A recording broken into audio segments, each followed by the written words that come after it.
Hola a todos, muy buenos días.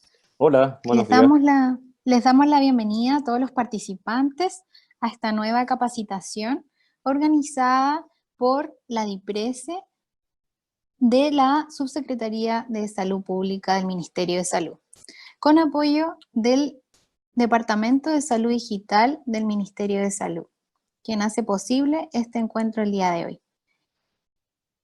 Queremos dejar con ustedes a nuestra moderadora de esta sesión, quien es la enfermera Patricia Cabezas. Ella es referente de la infancia del Departamento de Ciclo Vital de la DIPRESE y referente de infancia en el Departamento de Gestión del Cuidado de la DIVAP, del Ministerio de Salud. Les pedimos que por favor nos hagan llegar sus comentarios y también sus dudas a través del chat. Nosotros iremos recopilando todos ellos durante la presentación y se realizarán al finalizar las exposiciones del día de hoy. Además, les queremos recordar que todos nuestros videos de las capacitaciones son subidos posteriormente al repositorio de YouTube de Hospital Digital. Dejaremos el link para que puedan ingresar a él en el chat para que estén atentos. Patricia, cuando quieras puedes comenzar.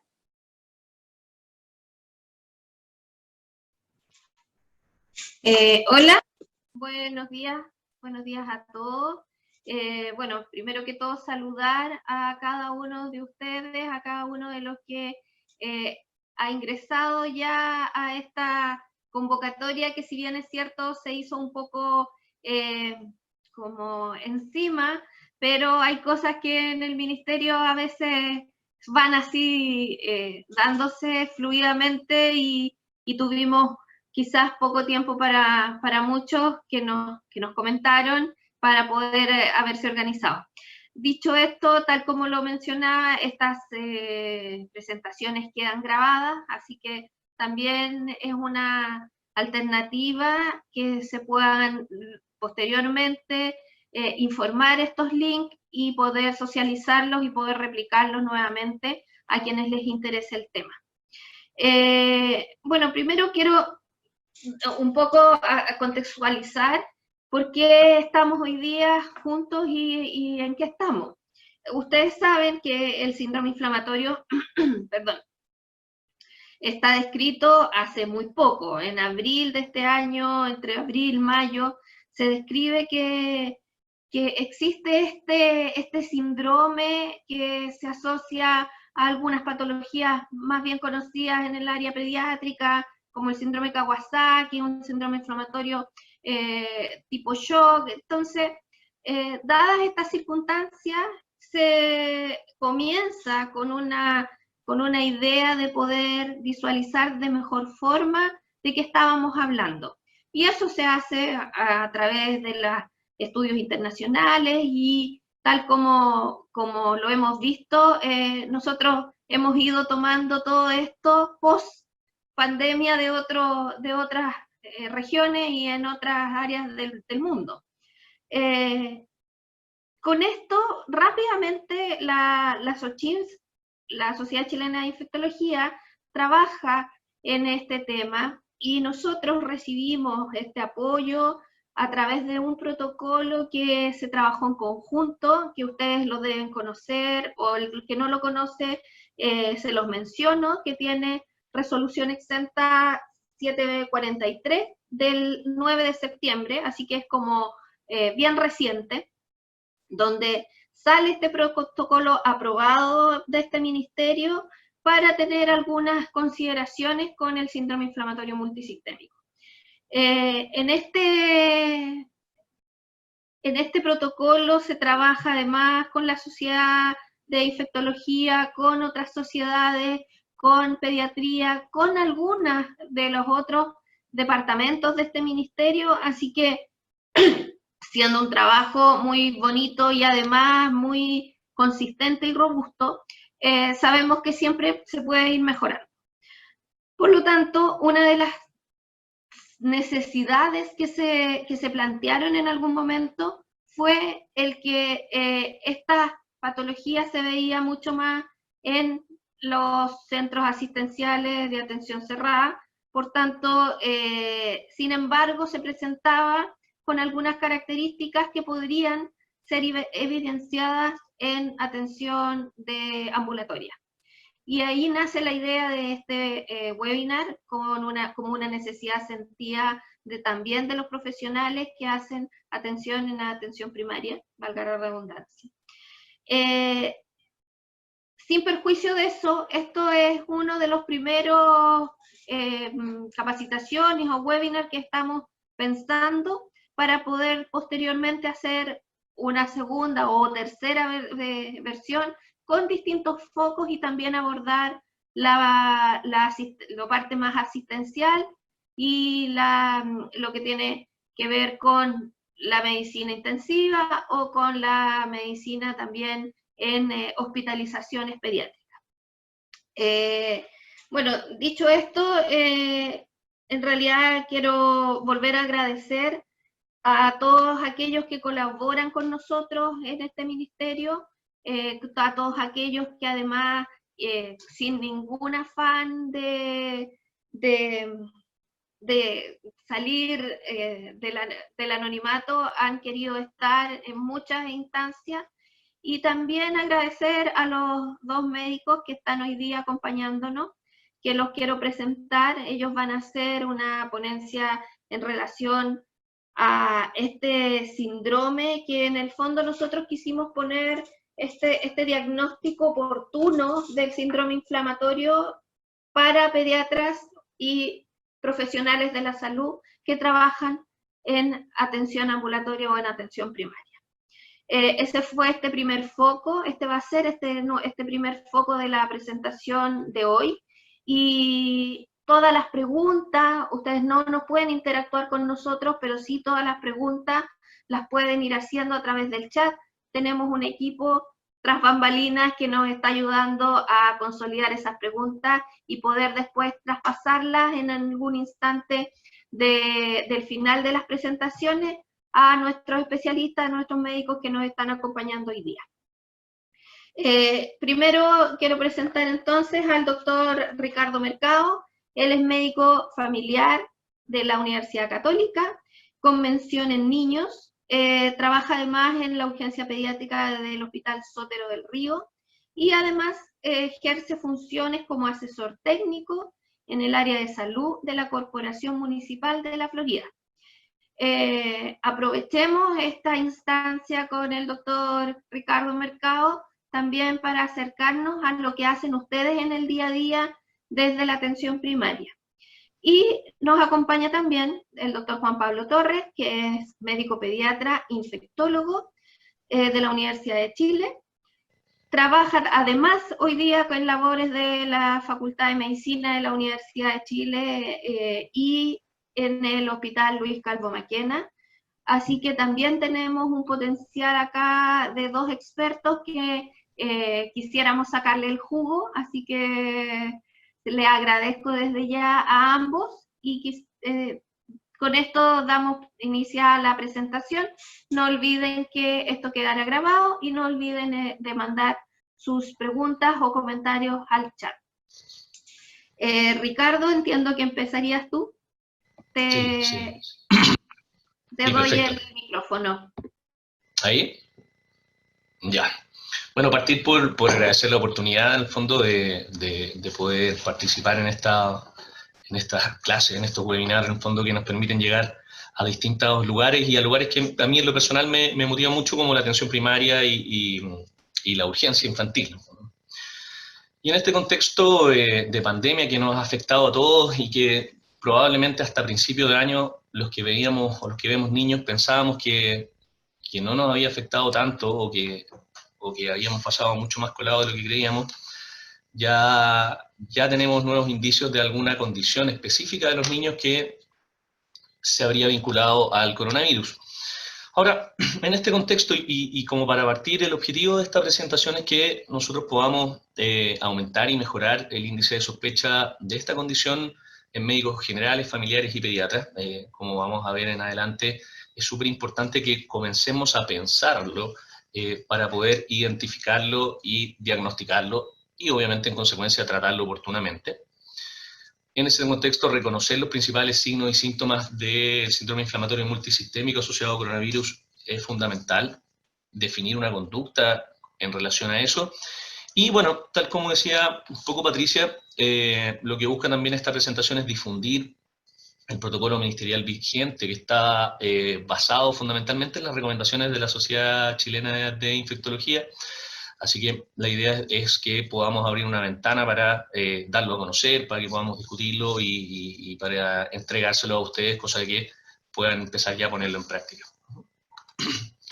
Primero, bueno, y a modo de introducción, la infección por coronavirus en pediatría ya se ha visto en forma global que tiene un menor porcentaje en la incidencia en relación al total de casos. En el fondo, los afectados en pediatría son mucho menos en relación a la población adulta. Y lo otro que se ha visto es que cuando están afectados los niños, que ya es en menos cantidad, las manifestaciones clínicas tienden a ser diferentes a las de los adultos, ya sea porque o son asintomáticos o porque en un buen porcentaje, o en la gran mayoría de ellos, son enfermedades respiratorias agudas leves, en el fondo, se presentan como eventualmente un resfrío. Y en consecuencia, la hospitalización y la mortalidad por coronavirus en niños tiende a ser baja.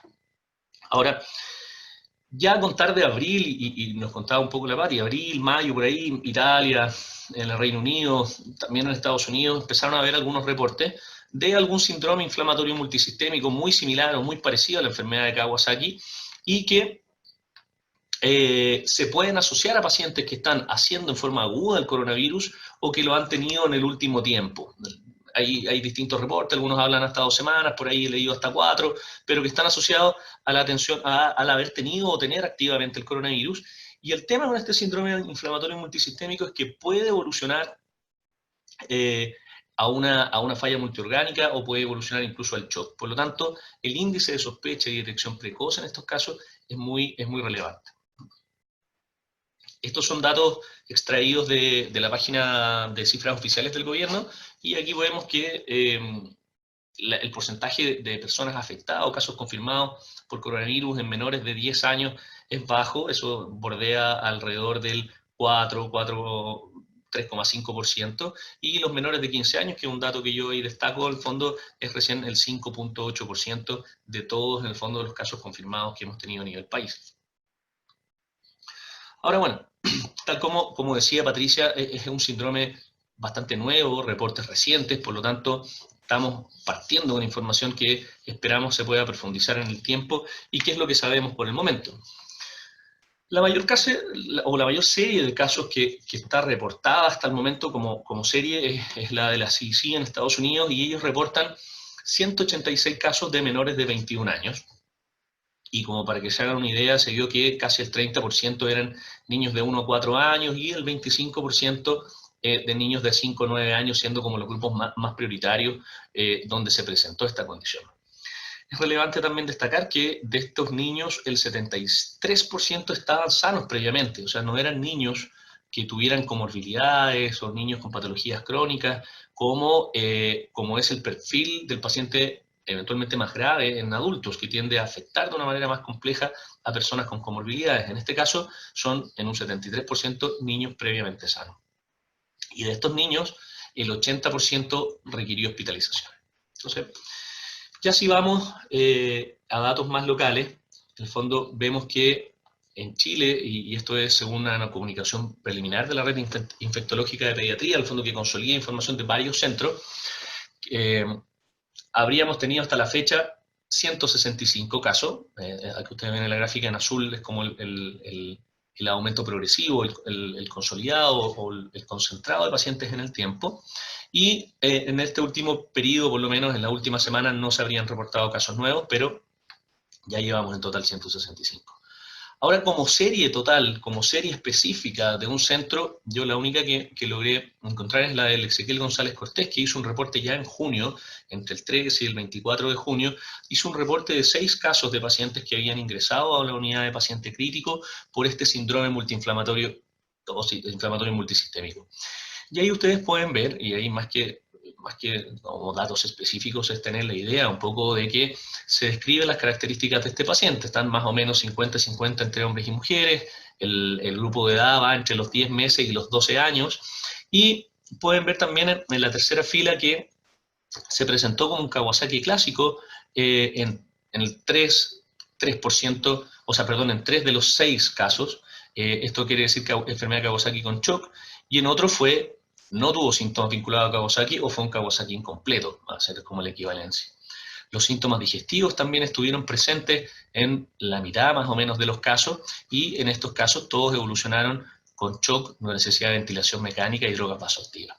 Y en ellos se confirmó la presencia de coronavirus, ya sea a través de PCR o serología, que es lo que habíamos conversado también, esta vinculación, en el fondo, a una infección actual, aguda o reciente por coronavirus. Y aquí también hay características que vamos a ver un poquito en adelante. En general, estos pacientes tienden a presentar una linfopenia, trombocitopenia, aumento significativo de parámetros inflamatorios, en este caso de PCR y procalcitonina, también aumentos en el dímero D, aquí buscaron también péptido natriurético, interleuquinas, entre otras cosas, y también, al igual que el Kawasaki, o similar al Kawasaki, estudio con ecotomografía cardíaca, y que muestra algunas alteraciones a nivel cardíaco. Eso es como, a grandes rasgos, como una serie local. Entonces, ya teniendo un poco este hilo conductor en el fondo, y ya sabiendo que es muy similar al Kawasaki, decir, bueno, ¿cuál es la propuesta actual en relación a la definición de casos, en el fondo? ¿Cómo nosotros vamos a hacer la sospecha en estos casos? Y lo que se define actualmente, y es una definición que obviamente pudiese evolucionar en el tiempo, en el fondo, pero la definición que tenemos hasta el momento, y esto es según la OMS, es que es una condición que puede presentarse en niños y adolescentes hasta 19 años, donde se pide que haya fiebre de 3 o más días, con 2 de los criterios que se enumeran a continuación, que sería exantema o conjuntivitis bilateral no superativa o afectación mucocutánea.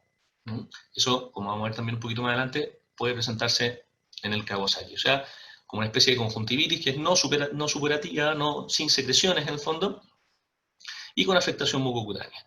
La aparición de hipotensión o shock. Así que buscarlo, pacientes comprometidos de conciencia, mal perfundidos, hipotensos, taquicárdicos, recuerden los signos de shock, tratar de detectarlo precozmente. El tercer punto es disfunción miocárdica, pericarditis, valvulitis o anomalías coronarias, que son, como ven acá, diagnósticos que vamos a hacer recién con datos ecográficos, o elevación de parámetros de daño miocárdico que también va a requerir laboratorio, en este caso, al menos troponina en el fondo. Alteraciones de coagulación también es el cuarto punto, tiempo de protonina, TPA, alteración del dímero D, y afectaciones gastrointestinales, vómitos, diarrea y dolor abdominal.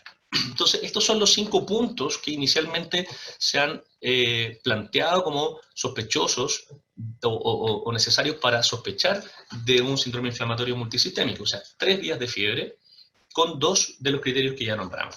Ahora, junto con eso, se pide que haya una elevación de parámetros inflamatorios, PCR, procalcitonina o VHS, sin otra etiología infecciosa que explique este cuadro, y antecedentes o evidencia de infección por coronavirus. Ahí se pide que haya, por ejemplo, una PCR positiva en agudo, que haya serología que lo demuestre como una infección reciente, o incluso el antecedente epidemiológico pudiera ser suficiente para la sospecha, por lo menos en una primera etapa, para sospechar este síndrome inflamatorio multisistémico. Por lo tanto, ustedes en atención primaria podrían sospecharlo si tienen este cuadro. Entonces, también se hacen algunas precisiones específicas que tienen que ver con, uno, si existen definiciones que consideran, fiebre más de 24 horas. Recuerden que el diagnóstico que planteamos son 3 o más días. Hay algunas definiciones que lo plantean en 24 horas y con una disfunción o un compromiso de un solo órgano. Acá es más difícil de especificar el diagnóstico, pero la idea de plantear esta diferencia es que ustedes puedan hacer, por ejemplo, la sospecha. Por ejemplo, un paciente que está con un coronavirus activo, que tiene un cuadro muy sugerente de una gastroenteritis, pero que además está choqueado, uno pudiera decir en menos de 24 horas que pudiera estar comenzando con un síndrome inflamatorio multisistémico, aunque pudieran ser manifestaciones leves, y eso vamos a ver también que es importante poder hacer la diferencia. La mayoría de los casos son varones previamente sanos, y hay que considerar en el fondo, como habíamos hablado, que el síndrome inflamatorio multisistémico puede tener manifestaciones de una enfermedad de Kawasaki, ya sea en su clásica, atípica, o como un síndrome de shock tóxico. Entonces, en lo amplio, ¿qué me gustaría que se quedaran en el fondo como sospecha o como estructura de pensamiento?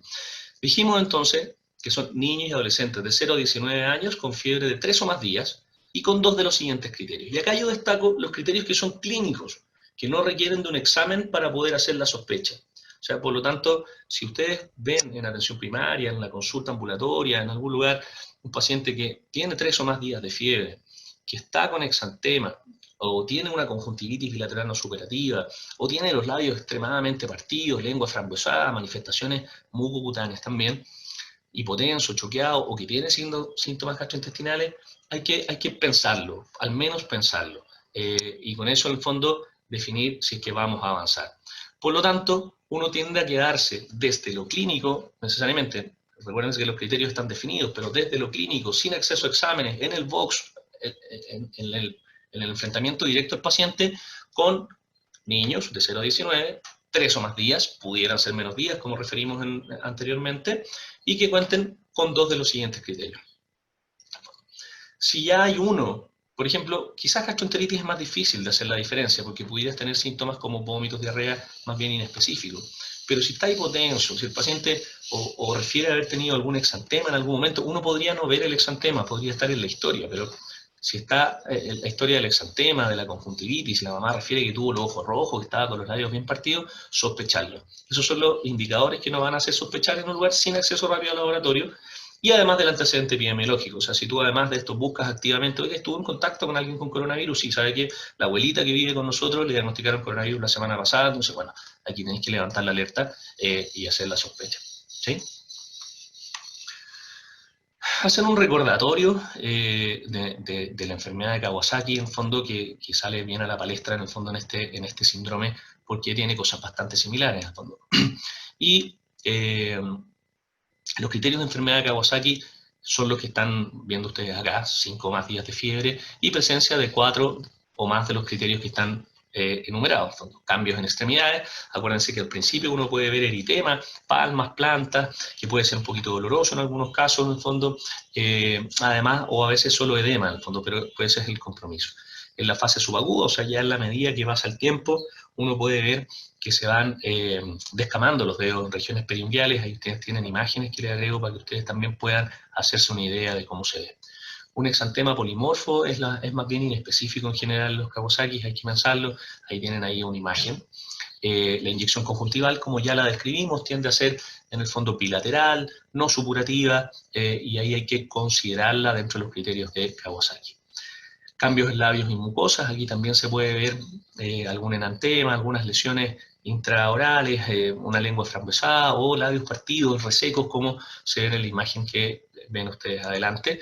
Y también otro criterio es la adenopatía cervical mayor a 1,5 centímetros de diámetro. Entonces, acá tienen ya los criterios que nos hacen pensar en una enfermedad de Kawasaki, y ven que hay algunos que se cruzan con el síndrome inflamatorio multisistémico, y las imágenes también nos sirven harto para tener una idea de cómo podríamos ver esta sintomatología en los pacientes que nosotros veamos en la cotidianidad o en el día a día, para levantar el índice de sospecha.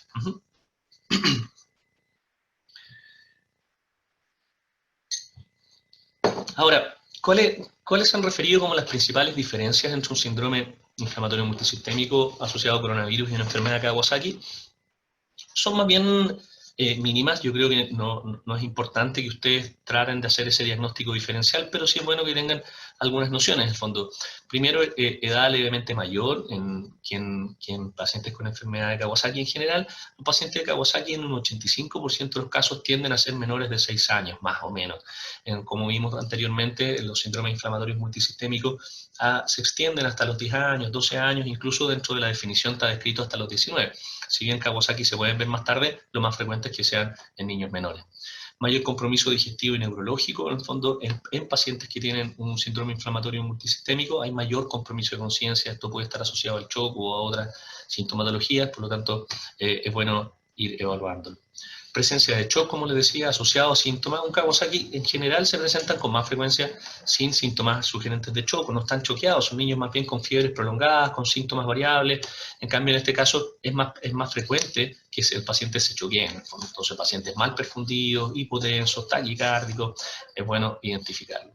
Y tienen mayor compromiso inflamatorio, con linfopenia, con trombocitopenia y aumento de los parámetros inflamatorios del laboratorio, como diferencia.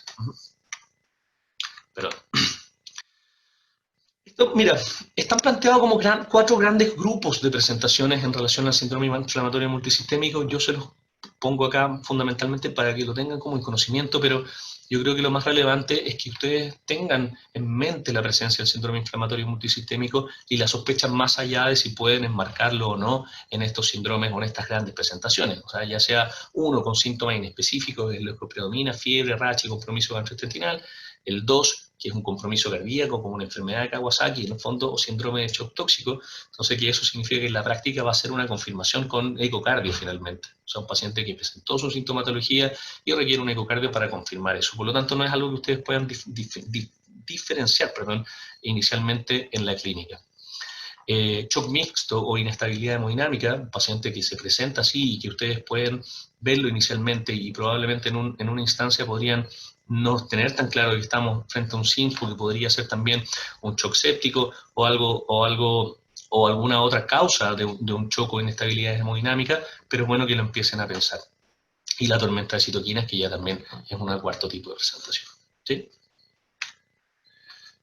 Entonces, hablamos de poder levantar un poco nuestro índice de sospecha, que hay algunos factores clínicos que nos permiten sospecharlos, además del antecedente epidemiológico, y dentro de los exámenes iniciales, como por lo menos para el diagnóstico, están planteados exámenes cardíacos, exámenes de coagulación y la PCR en el fondo, pero en general lo que se sugiere es que todo paciente en el cual uno está sospechando un síndrome inflamatorio multisistémico asociado a coronavirus, se complete el estudio, porque como su nombre lo dice, esto puede afectar distintos sistemas, por lo tanto nosotros necesitamos cerciorarnos, corroborar en el fondo el nivel de compromiso a distintos niveles, y con eso en el fondo poder definir la terapéutica, el diagnóstico, o sea, el diagnóstico, la terapéutica a seguir en relación al estado y al resultado de su examen. Y los exámenes se describen acá a partir por un hemograma, donde podríamos encontrar trombocitopenia o linfopenia, función hepática que pudiera tener alteraciones, también las pruebas de coagulación, ya describimos que es un factor importante para el diagnóstico,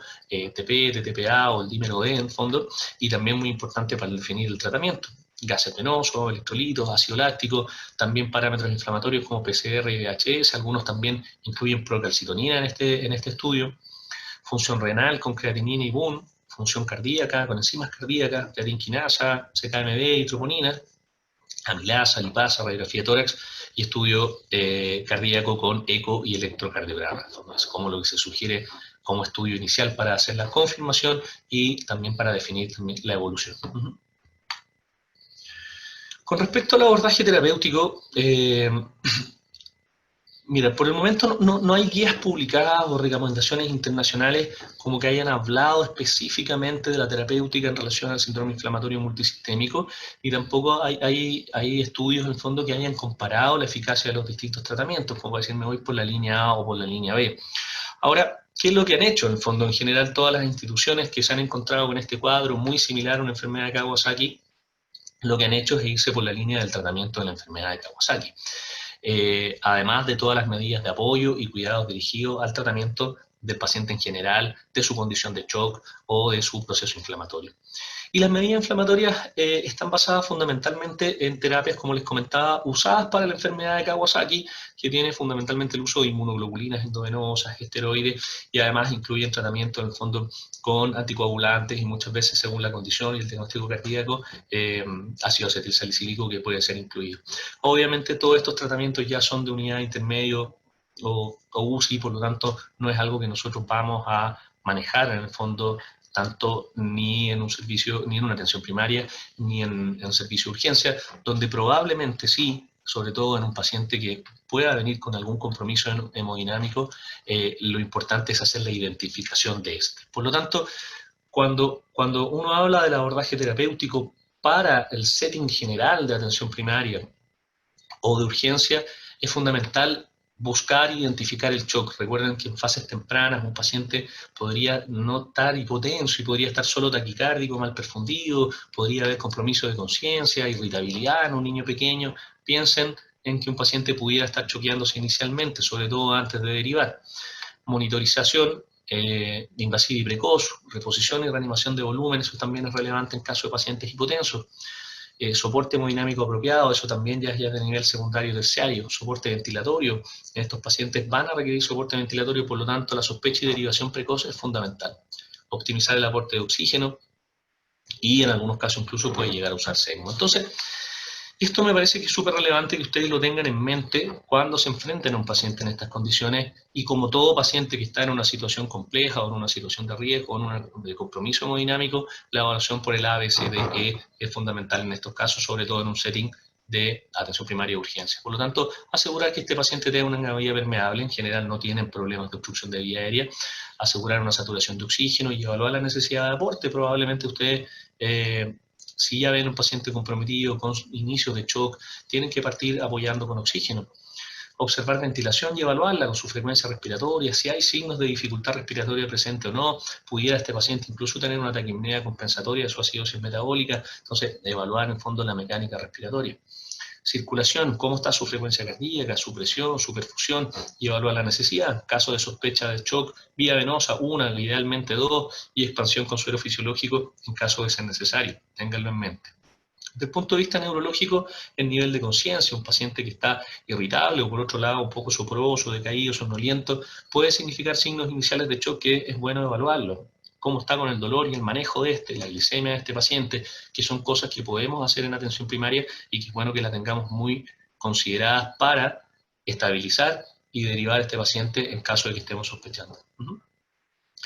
Y bueno, exposición, fundamentalmente esto, tú vas a ver al paciente y te va a permitir, uno, o ver signos que ya conversamos, que nos hacen pensar en este síndrome inflamatorio multisistémico, como algún exantema, alguna lesión de mucosa, ese tipo de cosas, y también te va a permitir descartar otras patologías que pueden presentarse como un shock séptico y pueden tener una presentación similar, como por ejemplo una enfermedad por meningococo en el fondo, y descartar a través de las petequias su presencia. Este flujograma ustedes lo van a poder ver, y aquí esta es la mitad del flujograma en realidad, porque después ya entra toda la fase de tratamiento, que es más bien de nivel secundario, pero quise ponerlo para que ustedes pudieran verlo, saber que existe, pudieran revisarlo después con calma y recordar un poco. Si ustedes tienen sospecha, cumplen los criterios de síndrome inflamatorio multisistémico por coronavirus, en fondo, con los criterios que ya definimos y que están acá en el cuadro azul, usted deriva, en fondo, deriva a nivel secundario. Si la sospecha es muy baja, si el paciente es muy estable, si usted tiene la posibilidad, es muy difícil derivar, al menos seguir. O sea, no deje que estos pacientes en el fondo se vayan para la casa sin al menos seguimiento. Estos pacientes pueden descompensarse, pueden progresar rápidamente, por lo tanto, si la posibilidad de derivar es muy difícil en un paciente que usted tiene la duda muy remota en el fondo y el paciente está muy estable, yo le sugiero al menos seguir, hacer un control, 24, 12 horas, lo antes posible. Pero si la duda está planteada, lo mejor es derivar, porque como ven, la evaluación con exámenes de laboratorio es fundamental. O sea, acá tú puedes tener una percepción clínica, pero muy probablemente en atención primaria, por los tiempos que se demoran los exámenes, etcétera, no vamos a poder tener acceso a un examen que nos permita confirmar nuestra sospecha o avanzar en ella, al fondo. Por lo tanto, si usted tiene la sospecha planteada, mejor derivar. Y bueno, obviamente el paciente que tiene algún grado de compromiso hemodinámico sin duda tiene que derivar, medidas de estabilización, tratamiento inicial y derivación. Más que nada como recordatorio, acá no se logra leer muy bien, pero ya la Sociedad Chilena de Infectología, hemos hablado, ha hecho algunos recordatorios para que ustedes tengan en mente de cuándo pensar. Esto lo pueden tener, está en el protocolo del ministerio, como para poder acordarse en el fondo de qué es lo que tengo que pensar o qué es lo que me tiene que hacer sospechar en un síndrome inflamatorio multisistémico, y esto pueden después ustedes tenerlo a mano para poder tenerlo como ayuda a memoria en caso de que lo necesiten. En el fondo la idea es ayudarse con todo lo posible, hay muchas condiciones, muchas patologías, ayúdense con esto, si lo pueden tener a mano, les va a ayudar para hacer una ayuda a memoria o el flujograma incluso de qué es lo que tienen que pensar para la sospecha. Fundamentalmente eso. Para cerrar me gustaría obviamente tener algunas conclusiones. En el fondo sabemos o está planteado que es una enfermedad reciente, de difícil diagnóstico y que requiere un alto índice de sospecha. Eso me gustaría un poco destacar en el fondo, que es importante que la sospechen. Y es fundamentalmente la sospecha precoz para iniciar el estudio que nos va a permitir confirmarlo y obviamente el tratamiento en consecuencia del diagnóstico realizado. Ya vimos que es una enfermedad que es más frecuente en menores de 10 años, pero puede presentarse a los 19 en varones que no tienen antecedentes mórbidos, por lo tanto, piénsenlo en la población general, no lo piensen en todos, en personas con enfermedades crónicas. Sáquese esa idea, población general puede tener, los niños sanos pueden tener esta enfermedad. En caso de sospecha en el nivel primario, derivar al nivel secundario y terciario para completar el estudio. Eso es fundamental. Ya en la lámina anterior del flujograma salía la evaluación con multiprofesional o multiespecialidad, con inmunólogo, etcétera, etcétera, etcétera. Así que deriven. Y los casos confirmados al menos requieren una hospitalización para observación en las primeras horas. Y en algunos casos ya vimos el 80% incluso puede llegar a hospitalización en una unidad de paciente crítico. Así que eso. Muchas gracias.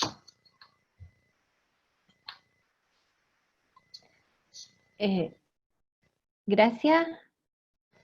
Gracias al doctor Ricardo Mercado por su presentación. Vamos a seguir con la presentación inmediatamente del doctor Juan Pablo Torres y al final estamos juntando las preguntas que nos están llegando para poder hacer también un consolidado de preguntas si es que hay algunas que se van repitiendo. Juan Pablo, te dejo la pantalla.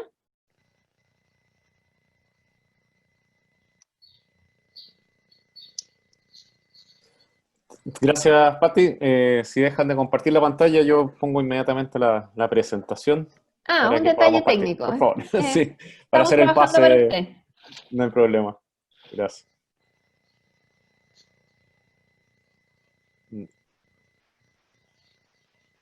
Ricardo. Sí, Soy yo, por favor. perdón. Si pudiera Disculpa. dejar de compartir para poder Ahí está. pasar a compartir la pantalla de la presentación. Muchas gracias. Voy a pasar a compartir entonces. Ustedes me avisan y me confirman si es que se ve y se escucha bien para poder partir la presentación. Ahí ya se ve. Perfecto. Entonces voy a partir la presentación. Cualquier cosa me avisan entre medio nomás, no hay problema. Bueno, muchas gracias. Primero, por supuesto, agradecer a Pati Cabezas, al MinSal, por tener esta instancia de conversación de un tema que se nos apareció, ¿no es cierto?, dentro de la evolución de esta pandemia, y que creo que es muy importante que podamos aclarar, ojalá, todos los puntos, porque eso depende que lo hagamos mejor y puntualmente con este nicho, que son pocos casos y una entidad poco frecuente, pero que puede afectar más gravemente a los niños. Así que por eso yo creo que nos ha llamado tanto la atención. En la presentación me gustaría hacer hincapié primero algunos aspectos que son importantes justamente del COVID en los niños, después mostrarles datos de los casos de síndrome inflamatorio multisistémico pediátrico ya nuestros, chilenos, de series un poco más extensa, cosa de tener claro los elementos finalmente diagnósticos y reforzar lo que decía Ricardo respecto a la sospecha precoz y al manejo oportuno que es decisivo en estos pacientes. Por lo tanto, esto solo para tener una visión general de la pandemia, de cómo fue en el mundo. Es increíble ver cómo eso que está ahí en rojo fue lo que pasó en China, en el verano nuestro, ¿no es cierto?, en los meses de enero y febrero principalmente, y después poder ver cómo se extiende en el planeta y claro, con el impacto que estamos viviendo, con cómo nos cambió la vida con esta pandemia. Y en las barras en celeste, el rol que ha tenido nuestra región de las Américas, incluyendo nuestro país, Chile, en donde claramente estamos viviendo todavía una pandemia muy activa. En Asia, vean ustedes, había sido un poquito más bajo ahora, sobre todo con lo que ha pasado en India, nuevamente ha ido adquiriendo relevancia, así que Asia y América son las regiones que más casos están viviendo en la pandemia. Y ojo con lo que puede pasar, porque si vemos lo que pasó en Estados Unidos, en donde en marzo o en abril tuvieron un aumento en el número de casos, después algo bajaron, tuvieron, ¿no es cierto?, un aumento en el número de casos, después en el mes de julio, que fue, y agosto, que fue bastante importante, y es algo que también lo estamos viendo, ¿no es cierto?, que puede pasar en nuestro país, como en la región de Magallanes, y bueno, no sería raro que pasara nuevamente también en nuestra región metropolitana aquí en Chile, así que a cuidarse mucho y a seguir teniendo las medidas de precaución para que esto sea, ojalá, lo más tenue posible. Si vemos los datos hasta ayer, vemos que en Chile tenemos más de 430.000 casos confirmados, de que la tendencia en el número de casos, tuvimos el pic, ¿no es cierto?, en junio. Sin embargo, desde mediados de agosto, fines de julio hasta ahora, tenemos una tendencia a tener un número oscilante, pero más o menos mantenido, entre los 1.500 y 2.000 casos diarios, así que ojo con lo que puede ocurrir en las próximas semanas y en los próximos meses, y una disminución en la tasa de positividad de exámenes de PCR, llegando casi a un 5% aproximadamente, 6% dependiendo de las regiones, pero también esto de la mano un aumento en el testeo. En Chile partimos haciendo al principio alrededor de 2.500 PCRs al día y ahora se están haciendo entre 30 y 35.000, lo cual es muy bueno, y también incorporando búsqueda activa de casos. Lo que puede incidir en estas cifras, o sea, lo que hay en esta primera parte de la curva no necesariamente es comparable con lo que hay en la última parte de la curva, pero está bien que avancemos a hacer un testeo masivo y ojalá ir optimizando la trazabilidad y el aislamiento. Y también, y creo que esto lo hemos vivido todos en los servicios de urgencia, en los hospitales pediátricos y sin duda que en la atención primaria, lo que históricamente siempre veíamos en todos los inviernos, con circulación en niños con influenza, BRS, parainfluenza, adenovirus, etcétera. Fíjense ustedes, estos son los datos hasta el 12 de septiembre, o sea, los últimos recientes del Instituto de Salud Pública. El año 2020 prácticamente no ha habido circulación de otros virus respiratorios que no sean COVID.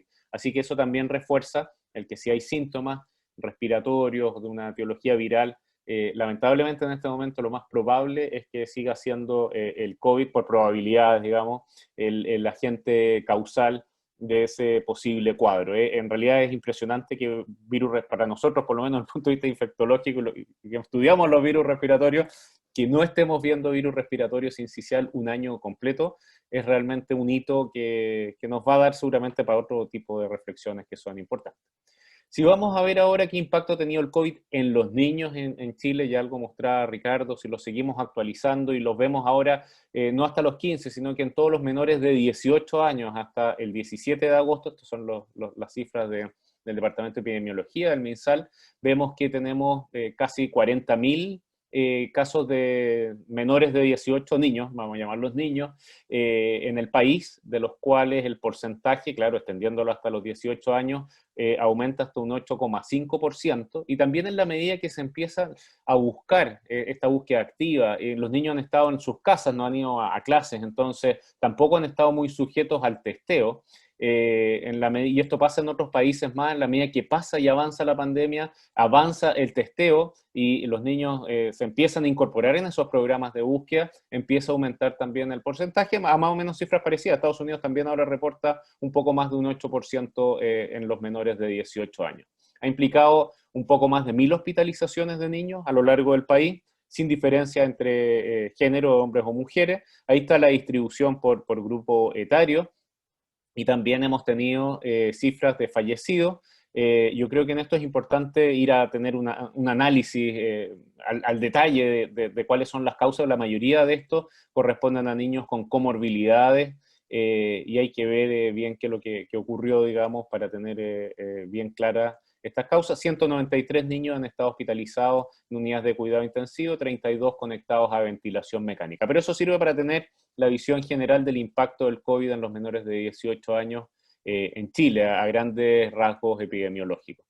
Los niños y su rol en la transmisión es un tema que, bueno, a nosotros desde el punto de vista de la infectología nos ha llamado harto la atención y nos apasiona bastante, porque se ha visto que en general los niños tienden a tener cuadros, como bien decía el doctor Mercado, que son más leves, a veces asintomáticos. Se estima que más o menos, es difícil llegar a un número, pero ser con 40% de los casos de niños pueden ser, con COVID pueden ser asintomáticos. Y las razones de eso se fueron generando ciertas hipótesis, que podían tener un sistema inmune distinto. Eso es verdad, los niños tienen un sistema inmune innato muy efectivo, con mucha respuesta a interferones, ellos están acostumbrados a responder precozmente en su vida a infecciones respiratorias virales a través de su sistema inmune, que es diferente al de un adulto y sobre todo al de un adulto mayor. Y también en su respuesta celular, la respuesta inmune celular también es distinta. Son niños mucho menos enfermos, no tienen comorbilidades como los adultos, hipertensión, diabetes. Claro que la obesidad sí es algo que nos juega igual en contra que en los adultos, porque en la obesidad infantil es alta en Chile, somos los países líderes lamentablemente en esto, y la obesidad cada vez se está asociando más con un factor de riesgo de enfermedad más grave en COVID, y quizás por eso tenemos, y después tendremos que comparar si por eso tenemos más hospitalización o no que otros países comparativamente. También puede generarse en esto hipótesis de que tienes menos receptores para el virus, que ha sido el AC2 el receptor, la enzima convertidora angiotensina 2, y que eso podría hacer que se infecten menos, etcétera. La BCG, que podría tener algún rol protector, como que entrena la inmunidad y también, bueno, ¿qué datos objetivos, más objetivos? Y en resumen, podríamos ver en los niños. Este es un estudio hecho en Islandia, en donde se estudió al 6% de toda la población, que no es una gran población la de Islandia, pero al hacer PCR, ya sea muestras dirigidas o en un screening más a nivel poblacional, se vio que los menores de 10 años tienen significativamente menos infección, esto fue por detección de PCR, en los menores de 10 años versus los mayores de 10 años, y más o menos la mitad, 6 versus 13% de esta muestra puntual, y eso es algo que se ha ido confirmando en bastantes otros estudios. Por otro lado, ustedes ven un estudio que va a salir publicado ahora en octubre de la experiencia de Corea del Sur. Efectivamente, en el rango etario de 0 a 9 años, si es que uno sigue a los contactos de esos casos índices, ellos terminan contagiando significativamente a muchos menos otros casos, transmiten menos. Pero ya cuando los niños ya no son tan niños y son más bien adolescentes, tienen cifras que son bastante similares a los de los adultos, sobre los 10 y sobre todo cuando tienen entre 15 y 19 años. Ahora, este estudio tiene algunos puntos metodológicos, sobre todo en la forma en que se hizo la trazabilidad, que ha sido discutida, pero es como para ir teniendo una idea. Respecto al receptor de enzima convertidora en angiotensina, y si es que eso es verdad o no, el primer estudio salió publicado en JAMA. No fue hecho en pacientes COVID, sino que en una cohorte de niños y adultos sanos o que estaban en estudio de un posible asma, más de 300 sujetos entre 4 y 60-65 años, y ellos, como tenían muestras de epitelio nasal, pues están haciendo los estudios de asma, fueron a ver cómo se expresaba este receptor de la enzima convertidora angiotensina 2 y vieron, nuevamente, que en los menores de 10 años la expresión del receptor AC2 era significativamente más bajo y aumentando a lo largo de la edad comparado con los mayores de 10, 18 o más de 25 años. Pero esto no eran poblaciones COVID. Y también se ha visto el rol que puede jugar el endotelio. El endotelio vascular, ustedes saben que es un verdadero órgano. Se ha visto que COVID o SARS-CoV-2, perdón, puede estar y se puede detectar incluso por microscopía electrónica, aquí está el ejemplo, en el endotelio de pacientes fallecidos. Estos son autopsias de adultos que generan una respuesta inmune, incluso una respuesta apoptótica en el endotelio. Entonces, en la medida que los niños tienen endotelios más sanos porque tienen menos estados inflamatorios como la obesidad, la diabetes, la hipertensión, etcétera, dislipidemia, el endotelio puede ser más sano y por lo tanto podría ir de la mano que tengan cuadros más leves, más asintomáticos o se enfermen incluso menos. Y con esto voy terminando la introducción general antes de pasar a PIMS. Se ha visto también que los niños, este es un estudio reciente, fines de agosto, del Journal of Pediatrics, en donde se ve que si uno va haciendo el seguimiento en niños positivos para SARS-CoV-2, un estudio de Boston, en los primeros 2, 3 o 7 días o después hasta los 26 días, la carga viral va progresivamente bajando, pero la carga viral en niños es bastante alta. Esto no significa necesariamente más carga que transmitan más. No es un estudio hecho para transmisión y de hecho hay algunas teorías, hipótesis también de que los niños con más carga viral, por ejemplo en infecciones por otros virus respiratorios o RS, inducen una respuesta inmune más potente que finalmente se asocia a cuadros que pueden ser más leves. Así que ojo con esa extrapolación, porque no es necesariamente así, y ahí está lo que pasa con adultos, y aquí dicen, claro, los adultos con enfermedades severas tienen cargas virales más bajas, pero aquí también son cargas que ocurrieron varias semanas después, la evolución natural del virus ir bajando sus cargas y desencadenar la respuesta inflamatoria, que es lo que termina determinando la severidad en el largo plazo en el adulto. Y también aquí sí se hace expresión del receptor AC2, de la enzima convertidora angiotensina 2, en pacientes, ahora niños y adultos con SARS-CoV-2, y también la expresión del AC2 del receptor es significativamente más baja en los menores de 10 años que en los mayores de 10 años. Y el último punto antes de entrar a PIMS, pero que quiero aprovechar de reforzarlo y sobre todo por las personas que están conectadas a este webinar de atención primaria, es lo que pasa con nuestras coberturas de vacunación ahora durante la pandemia. Estos son nuestros datos chilenos, de gentileza, datos aportados por la doctora González, directora del Departamento de Inmunizaciones del MinSal. Y fíjense ustedes, aquí en verde está lo que pasaba el año 2018 y 2019 para como coberturas promedio en la vacunación de los 12 meses y a los 18 meses en nuestros niños. Ustedes pueden ver el año 2019 entre el 85, casi 89% al año, 81% a los 18 meses de cobertura, que ojalá estuvieran sobre el 90%, pero bueno, esa era la cifra al 2019. Y fíjense ustedes ahora, hasta enero-junio, durante pandemia, esto baja a un 77, 79%, y más preocupante aún a los 18 meses, bajo el 70%, prácticamente un 70%. Así que ojo con las coberturas. Nosotros hemos trabajado con la Sociedad Latinoamericana de Infectología Pediátrica y la Latinoamericana de Pediatría. Ese documento está disponible en el sitio de SLIPE, en donde hay todo un análisis y recomendaciones sobre la vacunación ahora durante la pandemia del COVID-19. Está disponible. ¿Y cuáles son los síntomas? Bueno, la mayoría de los síntomas en los niños con COVID tienden a ser, como decíamos, cuadros más leves, cuadros que son asintomáticos a veces, casi en el 40% de los casos, pero para tener una cifra solamente de referencia. Pero cuando los niños tienen COVID, que es mucho menos frecuente que en los adultos, tienen los mismos síntomas que tienen los adultos. Eso es como concepto general. Ellos tienen tos, tienen eritema faríngeo, tienen fiebre, más o menos entre un 40, un 48% de los casos. Esta fue la primera serie más grande china de más de 150 niños referidos.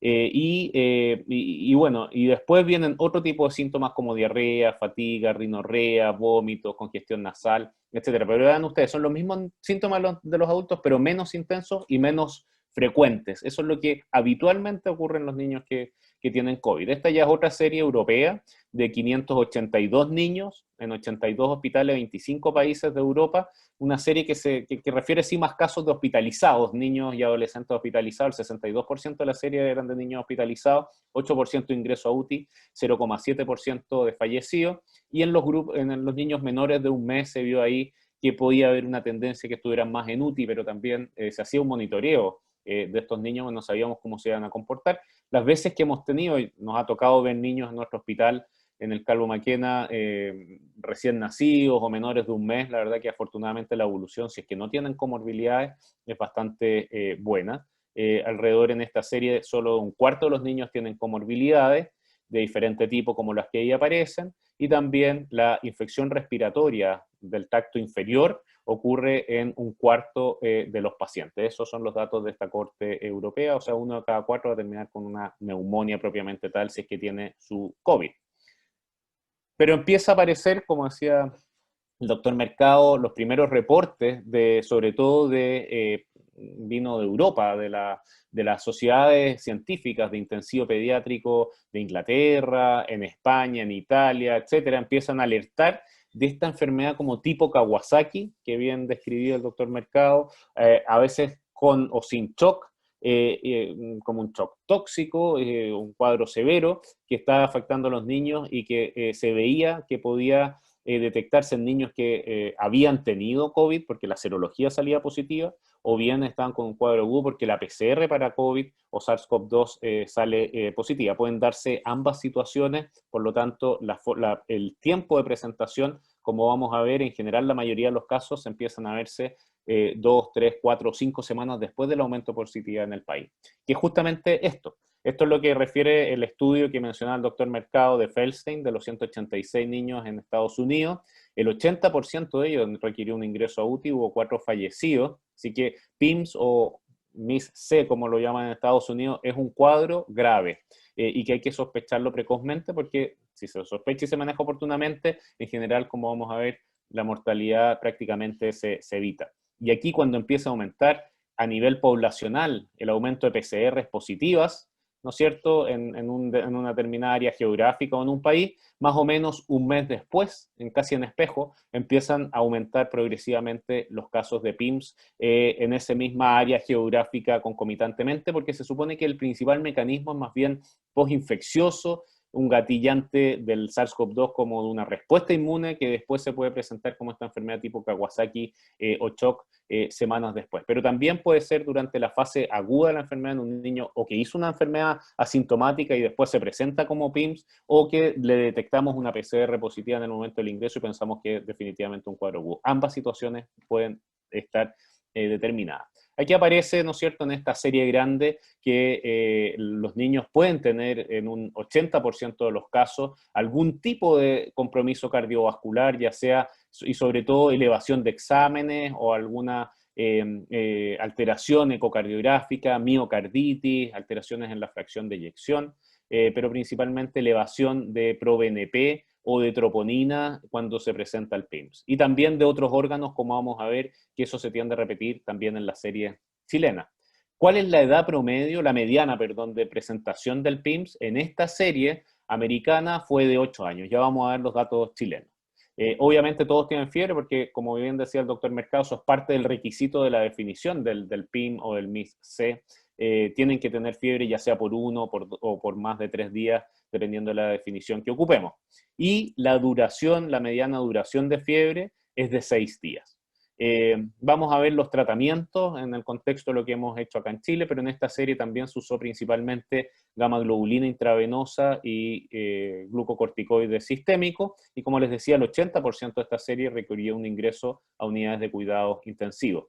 Ojo que también hay casos especiales en donde incluso pueden haber signos o alteraciones o compromiso del sistema nervioso central en el contexto del PIMS, y que en definitiva pasa a ser, como se ve en este diagrama, una verdadera mezcla. Esta respuesta inmune especial pasa a ser una verdadera muestra en donde una mezcla de miocarditis, Kawasaki, serositis, incluso un síndrome de activación macrofágica que hay que pensarlo porque hay que estudiar cada uno de estos componentes para tener un adecuado enfrentamiento. Por lo tanto, ustedes van viendo de que no es solamente un solo órgano afectado, sino que, como dice, es multisistémico. En rojo todo lo que tiene que ver con signos de tipo Kawasaki, pero también pueden haber otros tipos de síntomas, sobre todo el digestivo, que ya vamos a ver qué es lo que pasa en nuestros pacientes chilenos, como para poder tener una sospecha precoz. Esta tabla no es para analizarla, solo para mostrarle una serie de casos de España, en donde en este caso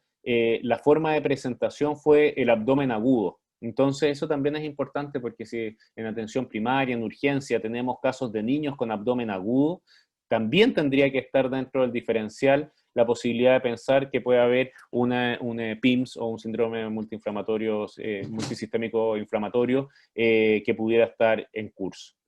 ¿Qué es lo que tenemos de datos chilenos y de nuestra casuística chilena? Nosotros partimos en marzo a través de los diferentes infectólogos pediátricos, la Sociedad Chilena de Infectología, ¿no es cierto?, coordinándonos a través de grupos de WhatsApp, actividades de la sociedad, en donde primero estábamos enfocados en generar datos respecto a los niños que se hospitalizaran. Para ir viendo y teniendo la casuística, hay un protocolo en curso que lo lidera la doctora Lorena Tapia, el Departamento de Pediatría Norte, en el Roberto del Río, de la Facultad de Medicina de la Universidad de Chile, que está avanzando en ello, y vamos a ver de qué se hospitalizaron los niños. No necesariamente los UTI y los graves, sino que los que se hospitalizaron.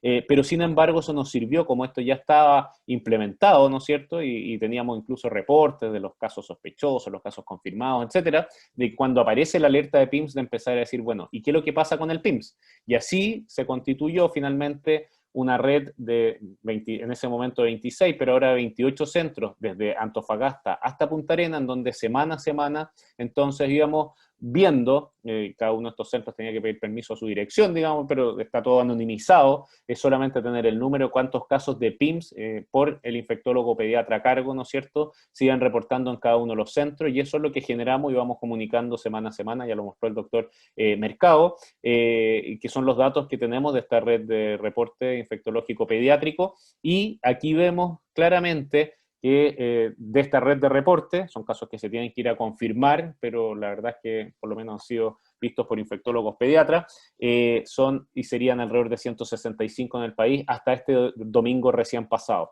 Y la mayoría de los casos nuevos por semana, que son las cifras que aparecen ahí en rojo, ocurren justamente después de nuestro pic de mediados de junio, a principios o mediados o fines de julio. Y después hemos visto que ha tendido a disminuir, pero vamos a ver si es que hay algún rebrote en el país, eso podría nuevamente, eventualmente volver a aumentar. Si vemos, correspondía a 0,4% de los casos pediátricos, o sea, 1 de cada 250 casos de COVID en niños podría corresponder de acuerdo a esta serie, a un PIMS. Así entonces se levanta la información, el 27 de agosto sale, ¿no es cierto?, el ordinario del Ministerio de Salud para hacer el reporte con el folio epivigile, la fecha de hospitalización, los criterios de definición de caso. Hay un correo electrónico que es el que ahí aparece en el ordinario, en donde se hace, ¿no es cierto?, la notificación de los casos, ¿no es cierto?, y ahí pueden tener todos los detalles de cómo hacer la notificación para el ministerio. Las definiciones, no voy a entrar en detalle, pero ya las mencionaba el doctor Mercado, que hay algunas sutiles diferencias entre la definición de la OMS o la del CDC, que es un poquito más sensible la del CDC porque pide un solo día de fiebre en vez de 3, pero los criterios ya fueron discutidos. Y quiero terminar mostrándole los datos chilenos. Esto es una publicación generada de esta red, ¿no es cierto?, colaborativa. Estos son datos de los 3 hospitales pediátricos de la región metropolitana, el Exequiel, el Roberto del Río y el Calvo Maquena, de los primeros 27 casos de PIMS confirmados y caracterizados en Chile. Ya en este mismo trabajo multicéntrico de probablemente más de 90 y no cambian mayormente, posiblemente los porcentajes de lo que voy a presentar, se mantiene bastante estable. Y ahí están los diferentes autores, ¿no es cierto? Esto es un trabajo colaborativo de varios centros. ¿Y qué es lo que vemos? Esta es la figura chilena, digamos, en donde el porcentaje de positividad PCR en los laboratorios de referencia, estos 3 hospitales pediátricos, o sea, área norte, sur y oriente de Santiago, fue aumentando en estas semanas epidemiológicas y nuevamente vemos que los casos de PIMS, igual que en Estados Unidos, se empiezan a presentar más o menos un mes después del aumento en la positividad de los exámenes de PCR. Aquí vemos los casos de MIS-C o PIMS, en donde se concentraron en el área norte, en el área sur de Santiago y algunos poquitos en el área oriente, y eso va muy de la mano de la incidencia de COVID-19, en donde en el área norte, en el área sur principalmente, había una mayor incidencia también de COVID-19 a nivel comunal. ¿Y qué datos encontramos en estos ya 27 pacientes? Esto es una serie ya más importante, ¿no es cierto? En donde ustedes pueden ver, aquí están las 3 columnas. Los 27 pacientes lo dividimos en 11 que estuvieron en salas de pediátricas básicas o 16 que requirieron finalmente cuidados intensivos en UTI. La mediana edad, 6 años. 3/4 de ellos, el 75% eran pacientes sanos y la cantidad de síntomas que llevaban al momento del ingreso fueron 4 días, principalmente de fiebre. Todos tenían fiebre, era parte de la definición. Pero en los que llegaron a UTI, habían 2, era más corta la presentación, porque estos son los niños que llegan con shock y que rápidamente, ¿no es cierto?, los síntomas son más llamativos, hay más compromiso general, consultan y rápidamente tienen que ingresar a una unidad de cuidados intensivos. Pero además de la fiebre, el síntoma más frecuente con la que se presentaron los niños con PIMS aquí en la región metropolitana fueron los síntomas gastrointestinales, así que ojo con eso, lo refuerzo. El dolor abdominal, la diarrea y los vómitos, fíjense ustedes, ahí están los porcentajes, entre un 50 casi y un 63%. La mitad de los niños, de estos 27 niños, tuvieron rash, conjuntivitis o cambios en la mucosa oral, labios fisurados, enrojecimiento de la lengua, aumento de volumen, y que pueden ser signos, ¿no es cierto?, muy sugerentes de Kawasaki, la mitad de ellos, y un cuarto, tos o edema de pies y manos. Esos son los datos a grandes rasgos y que son importantes porque nos hacen tener la sospecha de en qué paciente justamente poder plantear este diagnóstico. Respecto al diagnóstico SARS-CoV-2 en ello, el 82% de los niños tuvo un diagnóstico positivo para SARS-CoV-2. En 22 de los 27 pacientes tuvimos ya sea PCR y o serología positiva, y en los otros 5 pacientes fue el antecedente de contacto. Al final todos ellos tuvieron ya sea el examen o la historia de contacto positiva. Los exámenes al ingreso no son muy distintos, la verdad, entre los que fueron a una unidad básica o intensivo finalmente durante su evolución. Lo que sí llama mucho la atención, la hemoglobina tiende a estar, un poquito más baja, pero una proteína C reactiva alta, 170 prácticamente fue la mediana en toda la serie, un poquito más alta en los de UTI, y un dímero D que también está elevado. En nuestro laboratorio la referencia hasta 0,5 o 500, y aquí ustedes pueden ver que tiene valores de 1,7 o 1700 la mediana. La albúmina al ingreso no era muy distinta, la ferritina tampoco. Y durante la hospitalización, o sea, cómo fueron evolucionando nuestros niños con PIMS, aquí sí se ve que las plaquetas, a diferencia del Kawasaki que se elevan, tienden a estar más bajas, sobre todo en los pacientes de UTI. El dímero D elevado, la albúmina más baja, algo similar a lo que vemos la albúmina baja en el Kawasaki, y la hemoglobina que siguió bajando, llegó hasta 8,7 la mediana en los que requirieron unidades de cuidado intensivo. Respecto, al tratamiento, la gran mayoría de los niños queda con antibióticos porque, claro, son cuadros graves, pueden venir choqueados, está bien partir en esos casos con un antibiótico empírico. En las guías recomendamos iniciar ceftriaxona como tratamiento empírico, pero si después los cultivos son negativos y se descarta una infección bacteriana, suspender lo antes posible. La aspirina en dosis de 30 a 60 miligramos kilo día cuando hubo un cuadro más bien tipo Kawasaki o compromiso coronario. La anticoagulación, la mayoría de las veces, en 16 de los 18 casos, se usó como profilaxis, sobre todo cuando el dímero D estaba sobre 1000 o sobre 1 y evaluando también caso a caso y con el hematólogo. Y la mayoría de las veces el tratamiento específico del PIMS fue con inmunoglobulina intravenosa a dosis de 2 gramos por kilo, y el corticoide sistémico utilizado fue prácticamente siempre metilprednisolona a dosis más bien bajas, de 1 o 2 miligramos kilo día, y generalmente en conjunto. ¿Cómo fue el outcome o el resultado clínico? Estuvieron 9 días hospitalizados, la mitad de los niños más o menos requirió oxígeno, ventilación mecánica o drogas vasoactivas, y hasta el momento no hemos tenido reportes de mortalidad por PIMS en esta red que tenemos de reporte a nivel nacional, por lo menos hasta la fecha. La ecocardiografía fue hecha casi en todos los pacientes, en el 70% de los casos está normal, en el otro 30% pueden haber alteraciones coronarias pueden haber hasta cerca de un 18%, y hay que hacer un seguimiento porque algunas de las alteraciones pueden aparecer después. Si comparamos entonces datos americanos con los datos chilenos, ustedes pueden ver que las variables son prácticamente iguales, muy consistentes, los porcentajes de presentación de síntomas en ambas series, tanto a nivel hemisferio norte, digamos, en otra estacionalidad, y aquí los datos latinoamericanos chilenos, que son, esta es la primera serie más grande publicada. Tener presente entonces la sospecha. Eso es lo que generó el protocolo de la Sociedad Chilena de Infectología, la doctora Izquierdo, Conca, la doctora Tapia, la doctora Cofré, trabajaron junto con el Ministerio y eso está, ¿no es cierto? Ese protocolo está disponible. Y con esto termino algunos aprendizajes hasta ahora. En general, los PIMS, siendo una respuesta gatillada por SARS-CoV-2, ocurren aproximadamente un mes después del pic de positividad y es cuando tenemos que estar preparados. Ahora vamos a tener que ver cómo se comporta eso en nuestra población, a ver si empezamos a ver nuevamente un incremento de presentación de estos casos.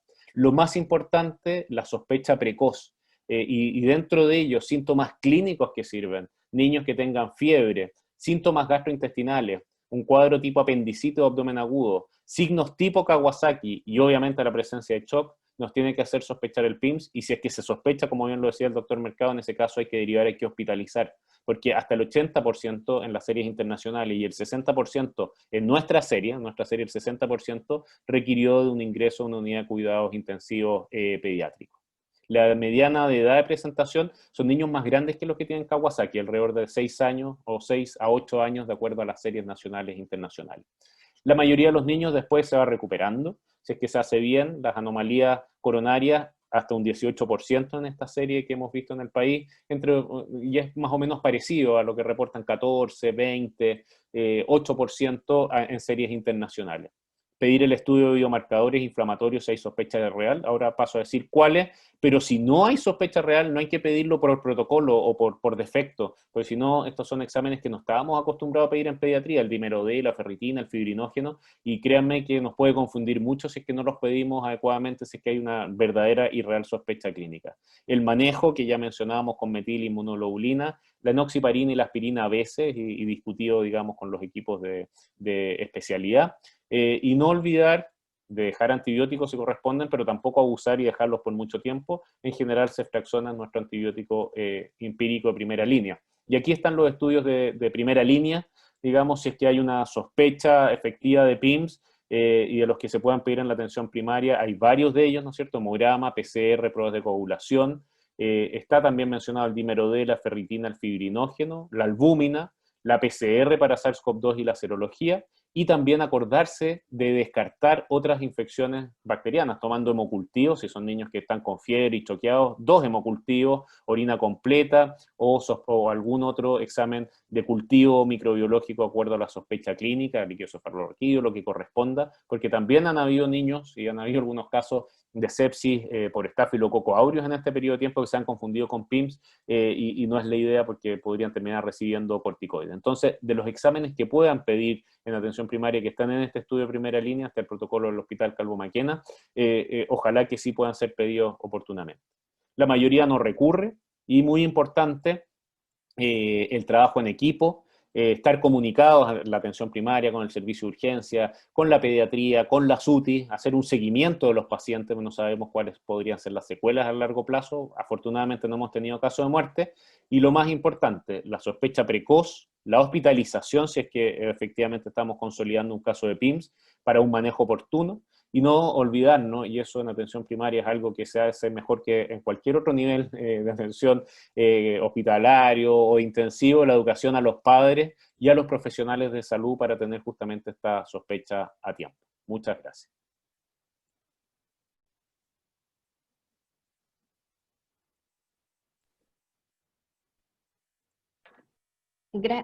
Gracias, Juan Pablo. Bueno, agradecer a ambos por las presentaciones. Yo creo que tienen conceptos muy clarificadores, pero además muy necesarios para la gente que está fuera de la región metropolitana, y queremos con esto relevar que nuestra intención es masificar la información y poder llegar a todos los lugares donde siempre se reclama que Santiago es Chile. Así que por esa misma razón también yo agradezco mucho que ustedes hayan estado dispuestos a esta convocatoria. Voy a ir leyendo algunas preguntas, algunas se han repetido, así que las hemos consolidado, se las voy a ir mencionando dependiendo a los médicos que más o menos fueron los temas en los que ustedes, hay algunos que se pueden topar, y si quieren complementar uno con el otro no hay ningún problema.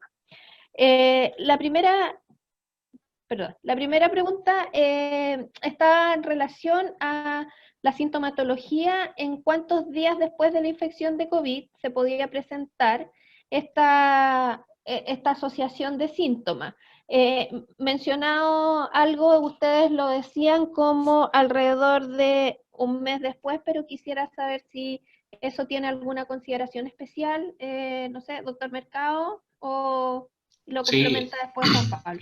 Lo habíamos conversado y Juan Pablo también lo dijo en su presentación. Finalmente se puede ver en casos agudos y ahí tú detectas incluso con la PCR que tiene su coronavirus en fondo, pero también lo puedes ver semanas después, que pueden llegar hasta 2, 3, 4, incluso hasta 6 semanas, y ahí el diagnóstico muchas veces lo hacen con serología. Incluso en el reporte que hace Juan Pablo ahí de la serie chilena, ve que un buen porcentaje de los niños que entraron a hospitalización se hizo el diagnóstico de coronavirus con serología, o sea, más bien como retroactivo. Entonces, es variable, hay que pensarlo en todo, tanto en agudo como en aquellos que ya llevan unas semanas, en el fondo 4, incluso 6 semanas probablemente, y ahí Juan Pablo me puede ayudar, más de 6 semanas es más raro ya, probablemente hasta el mes es lo más frecuente.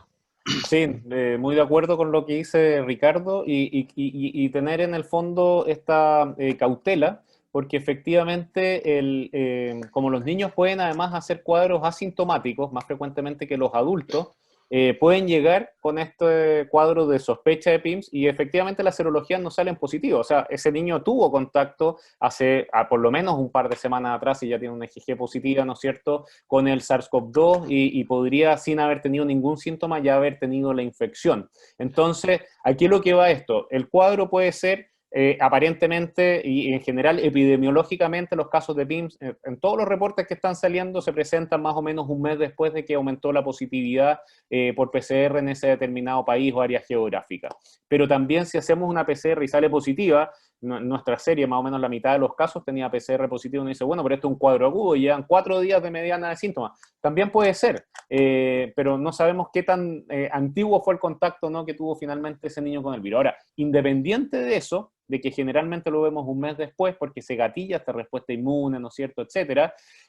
Lo que es importante es que el diagnóstico aquí es clínico, o sea, nosotros no necesitamos en absoluto esperar el resultado ni de la serología ni de la PCR SARS-CoV-2 para actuar. Y aquí, si hay elementos de PIMS, si no tenemos el resultado de la PCR, si no tenemos el resultado de la serología, no los vamos a esperar para empezar a plantearlo, para controlar al paciente después, sino que necesitamos actuar en consecuencia, como lo hemos dicho en ambas presentaciones.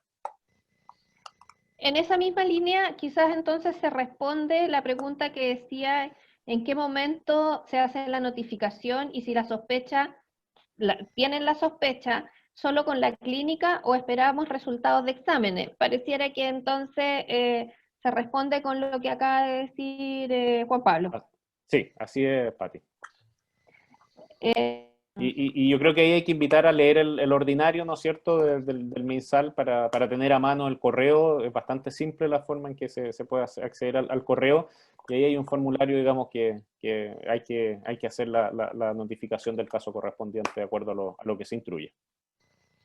Perfecto. Ricardo, mencionaba que se presentan algunas alteraciones en las mucosas orales, paladar, encía, faringe. ¿De qué tipo? Dice acá la pregunta, si es que las hay. ¿Alguna especificación más O sea, agregar? recuerden ahí que dentro de las formas en que se puede manifestar, que es lo que hemos conversado, pudiera tener síntomas que son muy similares a una enfermedad de Kawasaki. Y en eso había una de las láminas, una de las diapos que yo presentaba, mostraba algunas de las imágenes en el fondo, y dentro de eso son las condiciones o las características de un Kawasaki. Labios partidos, un poco enrojecidos en el fondo, resecos, puede tener una lengua enrojecida, incluso una lengua frambuesada en el fondo, o podría tener algunas otras lesiones intraorales más bien inespecíficas, pero eso es como lo que puede verse. Ahora, no está en el 100% de los casos, no está en todos los casos, pero si está, te sirve para sospecharlo. Además que si no tienes la confirmación diagnóstica, ya sea una enfermedad de Kawasaki o un SIM, tienes que derivarlo para completar estudio en el fondo, pero lo importante es que lo tengan ahí como en mente. No lo van a encontrar siempre, pero puede estar, y si está, tiene que levantarte la alerta. En esta línea de la consulta más bien de urgencia, una pregunta es, ¿cuáles serían prioritarios entonces los exámenes para tomar? Para la sospecha precoz, ¿qué se recomendaría inicialmente en la urgencia para estos niños que uno sospecha con shock? Ahí también pueden complementar. Lo que pasa es Ricardo. que ya está ahí dentro de la urgencia hospitalaria, por la premura, yo los tomaría todos si ya lo sospechaste clínicamente. En el fondo no creo que valga la pena como empezar a hacerlo escalonado, sobre todo en la condición que ustedes refieren, que es un paciente en shock, porque finalmente ese paciente tenéis que actuar rápido, entonces ese paciente tienes que, uno, estabilizarlo, hacer todas las medidas del ABCD para estabilizar ese paciente, tomar todos los exámenes que conversamos con respecto al síndrome inflamatorio multisistémico, agregar también lo que agregó Juan Pablo, en el fondo, que tiene que ver con los cultivos, en el fondo, para descartar a priori una infección bacteriana, en el fondo, como dentro de los diagnósticos diferenciales, inicio precoz de tratamiento antibiótico, porque tú estás ante un paciente en shock, que todavía no sabes a ciencia cierta cuál es la causa, y el inicio precoz de antibiótico cambia el pronóstico de ese shock, por lo tanto, partir inicialmente con todo, y en ese sentido no escatimar con respecto a los exámenes iniciales, en el fondo, el setting inicial que hablamos de la evaluación multisistémica, del PCR, VHS, en el fondo, si tienes acceso a dímero D, puede tomarse dímero de primera línea, quizás ese pudiera ser un poquito más postergable, pero la batería de exámenes iniciales yo no escatimaría en un setting hospitalario, sobre todo en un paciente en shock, en tomarlos todos. Y acordarse de la PCR, también de coronavirus. Sí, yo en eso, Pati, totalmente de acuerdo y claro, efectivamente aprovechar muy bien la oportunidad para, si ya está en un ambiente hospitalario, tomar todos los exámenes en la medida que se cumpla la definición, porque eso también es importante. Aquí, una de las cosas que como ya hemos vivido un poquito más este tema, es lo clave que es que se cumplan los criterios de definición, porque si se cumplen hay que actuar en consecuencia, hay que tomar todo, hay que tomar los cultivos, se puede partir con el antibiótico, pues se suspenderá lo antes posible, ¿no es cierto?, si es que no hay fundamentos para realmente mantener esa terapia antimicrobiana, etcétera. Pero también es importante que si el paciente no cumple los criterios, o sea, bueno, uno puede ser, ¿no es cierto?, súper exigente, decir, los cumple todos, no los cumple ninguno, pero en el fondo, si llega un niño que tiene una fiebre y tiene un dolor abdominal y no tiene otros elementos, ¿no es cierto?, o que podría tener un COVID, pero no un PIMS, con un poquito de infección respiratoria, que habitualmente en los niños lo que vemos es un cuadro más bien respiratorio alto. En ese niño no necesariamente tenemos que pedir todos los exámenes de PIMS, si es que está en la urgencia o en el ambiente hospitalario, porque la frecuencia es baja. Y en ese caso nos va a confundir empezar a tomar la ferritina, el dímero D, el fibrinógeno, no vamos a saber qué hacer con esos exámenes porque ese niño tiene un cuadro leve y que no califica como un PIMS. El mensaje es ese: si no califica, mantenemos la conducta, ¿no es cierto?, más racional, pero si es que califica para PIMS, actuamos en consecuencia, actuamos rápido, sospechamos precoz, hospitalizamos y tomamos todo el combo de exámenes que mencionábamos también ahí en el algoritmo para poder hacer un manejo oportuno.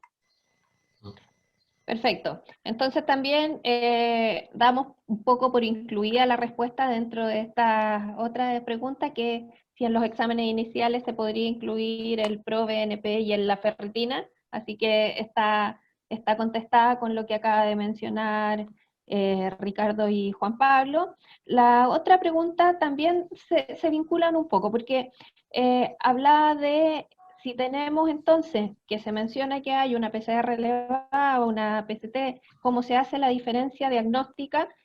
Si es una coinfección bacteriana. Por lo tanto, la pregunta dice, ¿sugieren el inicio de antibióticos empíricos ante este paciente en shock?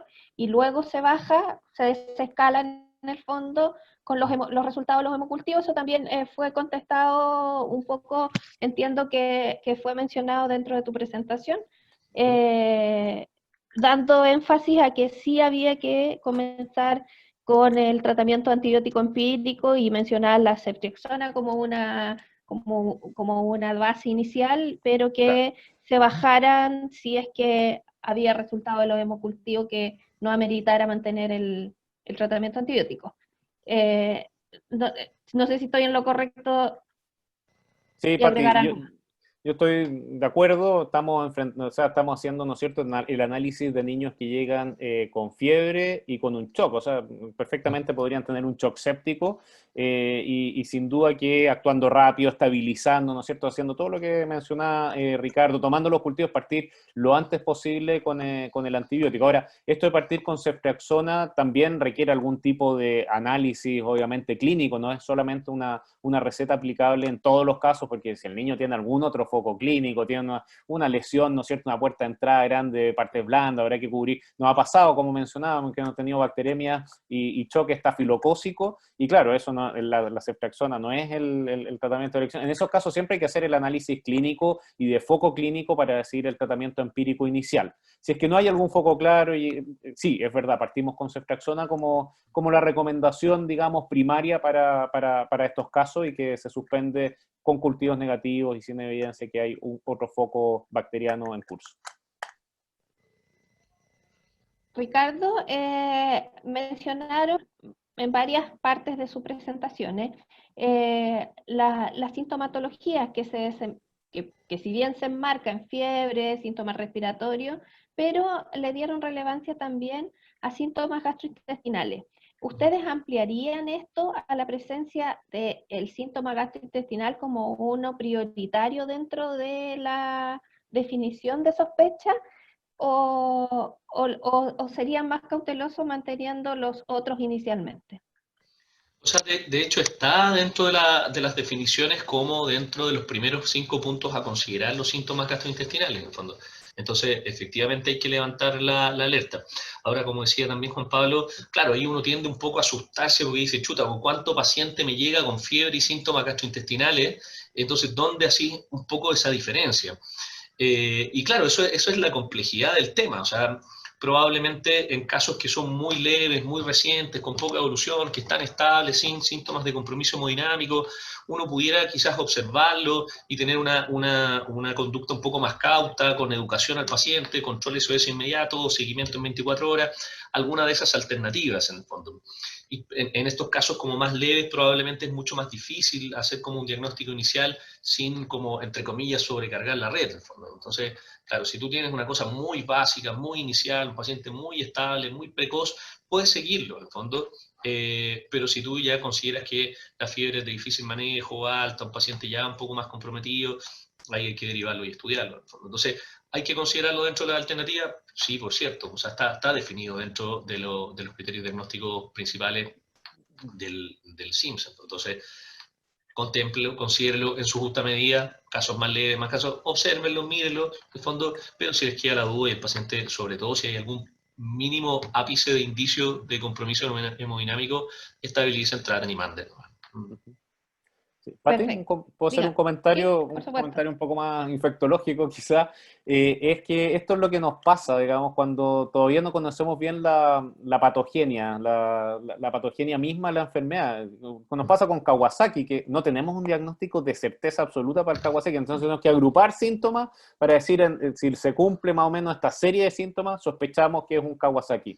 Y eso viene extrapolado, y hay que entenderlo así, históricamente, aunque la historia es muy corta, digamos, estos meses, ¿no? Viene extrapolado el Kawasaki al PIMS, es decir, tiene que cumplir esta serie de conjuntos de síntomas, condiciones, contacto, COVID, etcétera, para empezar a presentarlo. Yo creo que en la medida que sepamos más sobre la etiopatogenia y sobre todo cómo se comportan las citoquinas y cuáles son algunos marcadores o biomarcadores más específicos, quizás lo vamos a tener más claro. Ahora tenemos que actuar en base a la clínica. Y eso es el desafío aquí para que lo hagamos lo mejor posible, porque el diagnóstico de shock, el diagnóstico de la fiebre y el compromiso sistémico que hay que hacer inicialmente, lo podemos hacer con elementos clínicos, viendo cómo están los pulsos, la perfusión, ¿no es cierto?, el llene capilar, la presión arterial, etcétera, que están al alcance de la mano prácticamente en todos los lugares donde atendamos a estos niños. Perfecto. Me hacen una aclaración por interno que dentro de la pregunta anterior de la toma de todos los exámenes, hacía más bien referencia a que si se tomaban todos los exámenes con niños sin shock en el fondo. Es un poco lo que conversábamos ahora, en el fondo, depende de cuánto uno lo sospeche finalmente. Porque claro, tú tenías el escenario de un niño sin shock, con un poquito de dolor de guata, y tú dices, bueno, lo manejo, me voy por la gastroenteritis, sigue siendo más frecuente. Pero si tú tenías un paciente sin shock, que empieza con fiebre, con síntomas gastrointestinales y además está, como por ejemplo, una conjuntivitis, uno dice, ya bueno, el escenario es distinto porque se están sumando dos, y agarrando lo que acaba de decir Juan Pablo, se suman dos criterios clínicos que hacen este conjunto para sospecharlo. Dice, bueno, ahí debería estudiarlo. ¿Okay? Entonces, depende un poco de eso. Sí, el límite ahí no es claro porque es clínico, pero en definitiva, pedir a mí no me gustan los combos de exámenes porque uno siempre debería personalizarlo a los pacientes, pero ya como el PIMS es esta entidad especial, este combo de partida de exámenes debiera ser pedido si es que realmente tenemos una sospecha real de que efectivamente ese niño tiene un PIMS. Si no, no, porque si no vamos a empezar a confundirnos y a pedirlo. Cualquier niño con COVID puede tener y que no es un PIMS, digamos, que son la mayoría de los niños con COVID van a tener un poquito de dolor abdominal, también los síntomas gastrointestinales son frecuentes en los niños. Entonces, hay que hacer esa separación para entrar al estudio de PIMS cuando realmente tenemos criterios que nos permitan, quizás no todos siempre, porque a veces hay que tener un margen de la evolución clínica, ¿no es cierto? Quizás van a empezar a aparecer después algunos elementos, pero si ya tenemos elementos de convencimiento clínico que es un PIMS, ahí nos embarcamos en eso, si no, no. Bueno, me voy a permitir, la verdad, un comentario adicional a las preguntas que van en la línea de que nosotros como salud de repente nos focalizamos si aparece la meningitis, son todos meningitis, si aparece el COVID, son todos COVID, si aparece el PIM, son todos PIM.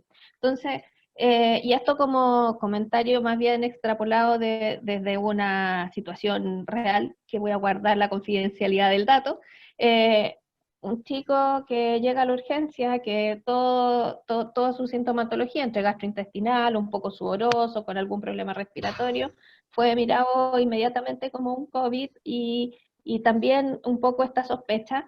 Sin embargo, a las 24 horas era un debut de diabetes. Entonces, en realidad hay que transmitir esta sensación de que no todo es la moda. Un poco quiero dejarlo boteando porque porque es un poco la realidad que nos da en las distintas situaciones epidemiológicas que nos pasa cada cierto tiempo. Sí, Que es un además poco lo que tú decías. si uno lo lleva a números, hay 165 casos en todo lo que reportados, al menos al fondo, en todo lo que llevamos de coronavirus. Y además, en las últimas, no sé, 4 semanas se han diagnosticado, por lo menos en esta red, lo que tenemos el reporte, obviamente, 6, 4, 8 pacientes diarios, la última semana no, o sea, también para que tengan una idea de que es muy infrecuente, o sea, no es un tema que ustedes lo van a ver todos los días y a cada rato. Obviamente es importante, no por eso no hay que tenerlo en mente, no hay que pensarlo, no hay que sospecharlo, pero sigue siendo infrecuente. Entonces, es importante. Totalmente de acuerdo con tu comentario, Ricardo. Bueno reforzarlo. Estoy mirando porque hay algunas preguntas que se han ido respondiendo a razón de las respuestas que iban vinculadas con otras. Pregunta, dice, junto con el tratamiento farmacológico, ¿cuál sería el tratamiento de soporte recomendado en cuanto a la alimentación, hidratación, analgesia en caso de lesiones? No sé si se refiere a lesiones, aquí me queda la duda en qué contexto lo está consultando. Las lesiones bucales, ¿será? No sé. Lo que pasa es que finalmente hay que pensar que en estos pacientes muy probablemente cuando tú ya tienes este cuadro de sospecha y tienes tus lesiones bucales, tienes Lesiones un cuadro bucales, gastrointestinal, aclaran ahí en el chat. claro, tienes un cuadro gastrointestinal, tienes fiebre, este paciente ya va a estar hospitalizado, en el fondo. Entonces, yo no pensaría en el manejo ambulatorio de este tipo de pacientes, en el fondo. Porque al menos tenéis que hospitalizarlo para hacer un seguimiento en las primeras horas, ver que no vaya complicándose, porque estos pacientes, si tú lo pillaste estable, mañana podría no estarlo. Entonces, ese paciente tiene, cuando ya configuraste el diagnóstico, tenéis que seguir, tenéis que al menos estudiarlo y evolucionar. Entonces, pensar en medidas como desde atención primaria que me voy a ver enfrentado a manejar como si fuera, no sé, una afta, como si fuera, no sé, una espangina o alguna condición similar, yo creo que no es el escenario, en el fondo, eso probablemente va a ser manejo más bien intrahospitalario. Perfecto. Acá, ¿en qué casos podemos no hospitalizar? Es decir, ¿cómo detectamos ese 20% que no requiere hospitalización o cuáles serían los criterios de alta en caso de que estuviéramos sospechándolo? Pati, yo creo en eso, para que quede bien claro el mensaje, por ejemplo, cuando decimos que un 60, un 80% de los pacientes terminó en una unidad de cuidado intensivo, no significa que el otro 40 o 20% no se hospitalizó. Cuando hubo casos de PIMS, el 100% de los niños se hospitalizó. Ese es el concepto, o sea, en el fondo, y tal como lo decía hace unos minutos Ricardo, porque el PIMS es una entidad compleja y es una entidad grave y potencialmente que podría tener también mortalidad. Entonces, son niños que, si es que configuramos el diagnóstico, ¿no es cierto?, de PIMS, ese niño va a tener que ser hospitalizado. Puede que el 60, el 80% termine en una unidad de cuidado intensivo, el otro termine en una unidad básica pediátrica, pero va a terminar hospitalizado. Así que ese es yo creo, el mensaje si es que se configura un diagnóstico adecuado de PIMS. No sé, Ricardo, si... No, de acuerdo, por la progresión, ahí se hacen muchas veces seguimientos con estudios, hay que hacer, acuérdate, seguimiento ecográfico, hay mil cosas, entonces los pacientes, independiente que sea unidad básica o una unidad de cuidados intensivos, ese paciente tiene que quedar hospitalizado para asegurar una progresión al menos los primeros días.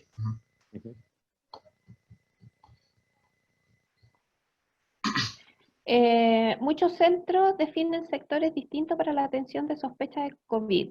En caso de niños y adolescentes suelen derivarse con fiebre o síntomas respiratorios u otros si hay contactos positivos o conocidos como contactos estrechos.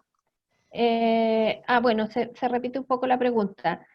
¿Ampliarían entonces la presencia de síntomas gastrointestinales para este tipo de sospecha? Ya también está contestada con lo que mencionaron hace poco rato.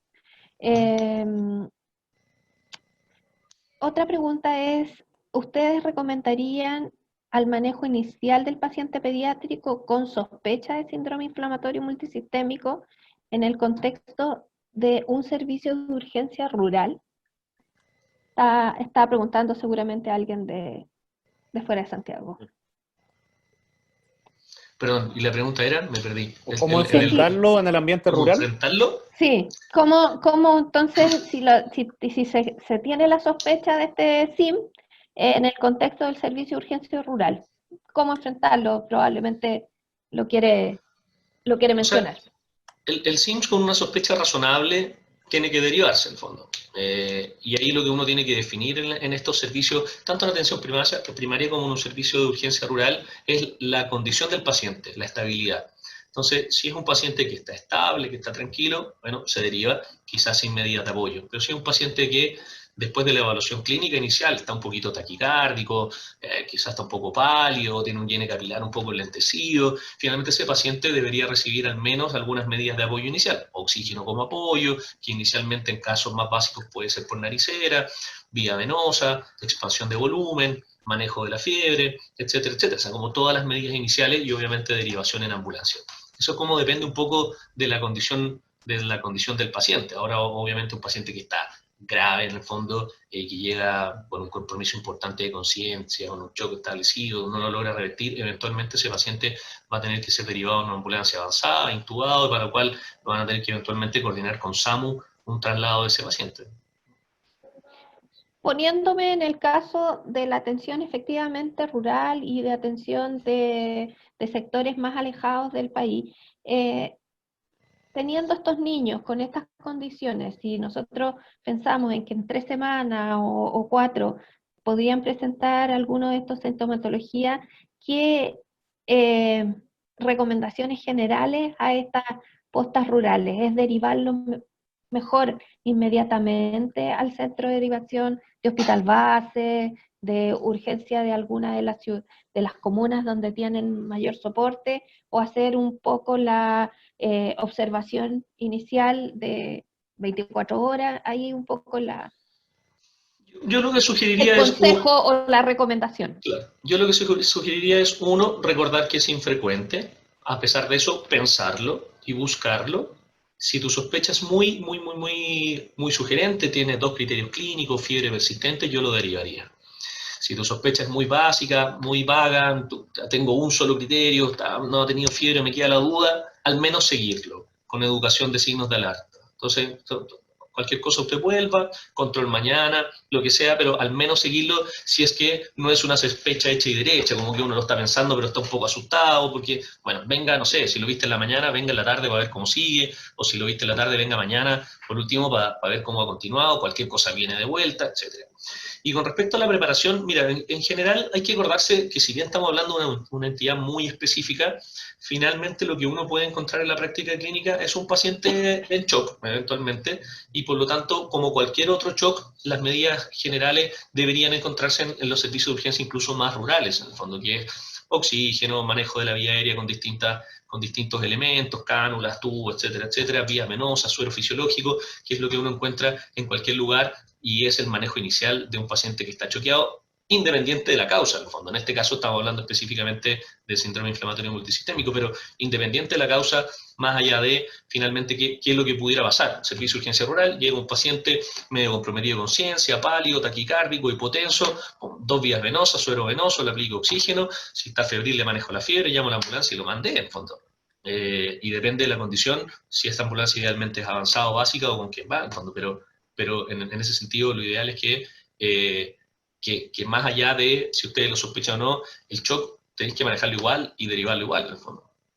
Pati, y un comentario anexo a lo que mencionaba Ricardo, también ha ido, ¿no es cierto?, tomando, y es siempre relevante, la educación que tiene que existir de esto, sobre todo cuando aparecen estas entidades o estas, entre comillas, nuevas formas de presentación, nuevas enfermedades, de la educación, bueno, actividades como esta, ¿no es cierto?, poder discutir, conversar, aclarar dudas con los profesionales, con el equipo de salud completo, y también involucrando, y yendo un poco a la pregunta, ¿no es cierto?, de la atención rural, de la comunidad, y no solo rural, sino que también a nivel de atención primaria en general, de la comunidad respecto a tener esta alerta, ¿no es cierto?, de niños que tengan esta especie o esta configuración de síntomas, de que consulten. Es algo que también es importante no dejar de lado y poder avanzar de la mejor manera en esta educación, tanto de los padres como del personal de salud y el equipo de salud en cada uno de los lugares. Es bien importante. Bueno, mencionar que en realidad como que leíste el pensamiento de la pregunta siguiente porque decía cuáles son las recomendaciones que ustedes entregarían a padres, madres, cuidadores de niños que fueron diagnosticados con este síndrome posteriormente. Y yo agregaría personalmente también cuáles serían las consideraciones de los padres, madres que tienen niños que pasaron por un COVID, porque también podría ser previo, digamos. Y se han detectado entonces algunas consideraciones especiales de transmitir, en qué plazos, para poder darle a ellos también parte de la información y la capacitación necesaria para que aporten a este diagnóstico precoz. Bueno, yo creo que no sé, yo creo que lo dijimos, a los padres que han tenido niños con COVID, vemos que en Chile tenemos aproximadamente 40.000 niños que han tenido, ¿no es cierto?, una confirmación de una infección por COVID, y creo que uno de los desafíos en eso es ir seleccionando, ¿no es cierto?, de alguna manera a los que necesitan un mayor seguimiento de algunos otros que probablemente necesitan menos seguimiento, porque no tenemos claro todavía cuáles son los efectos a largo plazo que puede tener la infección de SARS-CoV-2, no solo en niños, sino que también en adultos, y cada vez vamos viendo que hay elementos que pueden dejar algún grado de compromiso respiratorio, miocárdico, ¿no es cierto?, en algunos pacientes con ciertos factores de riesgo, sin factores de riesgo, etcétera. Puntualmente en el PIMS, el seguimiento es súper importante y tiene que haber, desde el momento que se hace el diagnóstico, está hospitalizado y después al alta, un seguimiento tanto del nivel más secundario y terciario, pero también del APS, porque esos niños tienen que seguir en un control, ya sea porque quedaron con un tratamiento anticoagulante a veces, en la mayoría de las veces profiláctico, a veces terapéutico, porque tienen que seguir controles ecocardiográficos posteriores.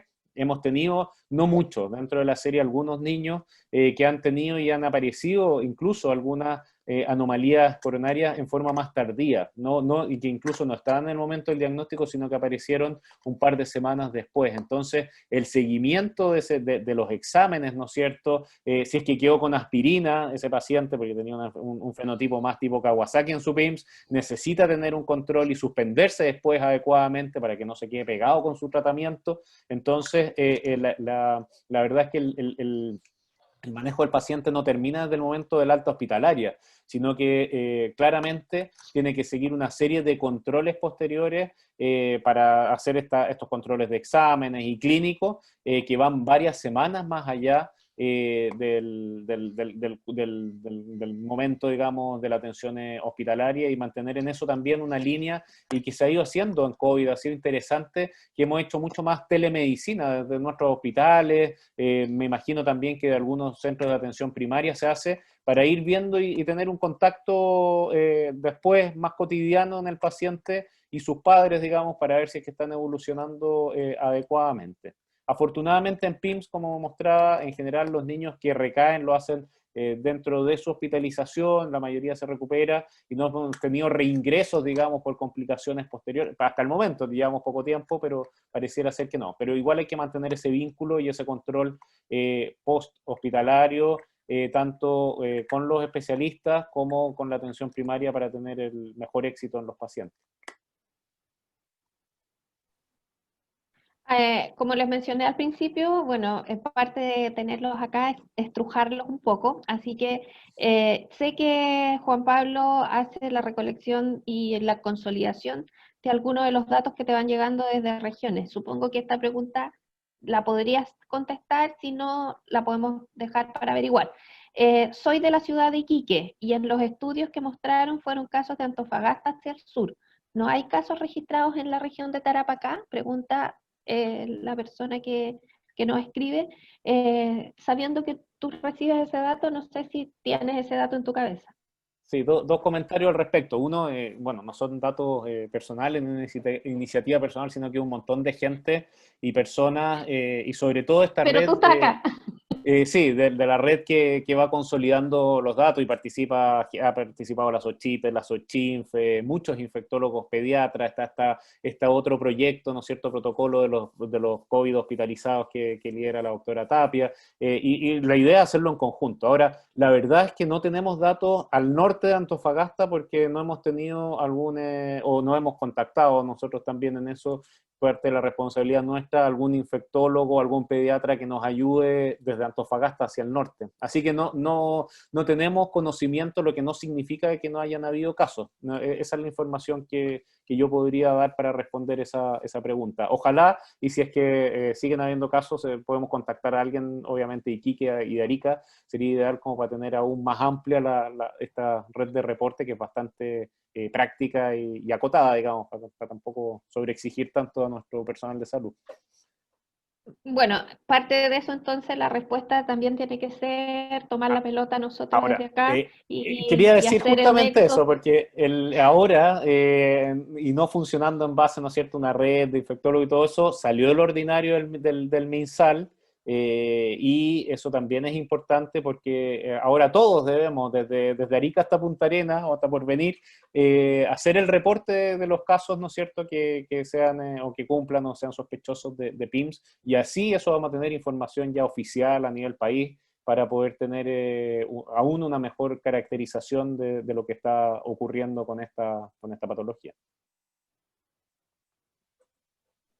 Bueno, perfecto. También nos quedamos con la tarea entonces de coordinar los nexos necesarios que se puedan ir fortaleciendo en la red completa. Así que nos cayó a todos un poco la pregunta. Eh, Ahora ya tenemos, hay antecedentes de complicaciones de COVID en niños con síndromes, no sé si está bien, FAPA en remisión.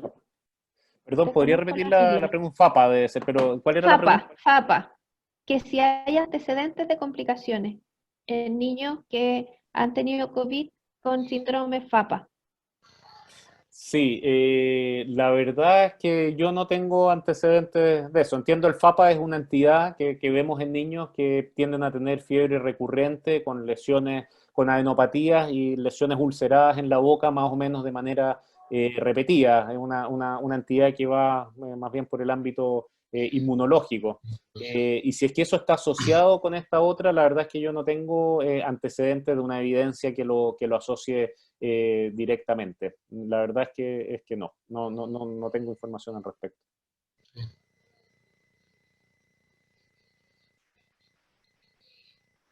La verdad es que las otras preguntas ya han sido contestadas.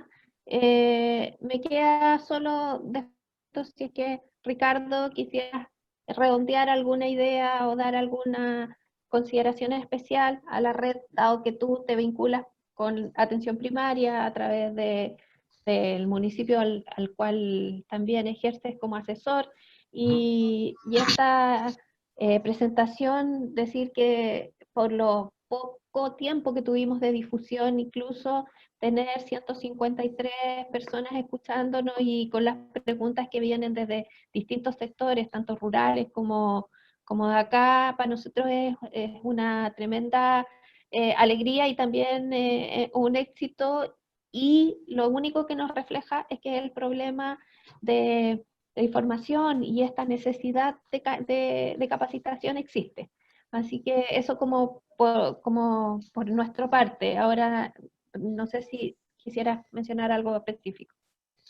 Mira, quizás para cerrar, recordar que es una condición que sigue siendo infrecuente, pero que, como les decía anteriormente, no la olviden, en el fondo la tengan en mente, en el fondo la tengan presente, y también tomando lo que tú decís, Patricia, recordar que los niños se siguen enfermando por múltiples otras cosas y pueden llegar con un shock por otras condiciones. Por lo tanto, no todo en época de pandemia va a ser un síndrome inflamatorio multisistémico.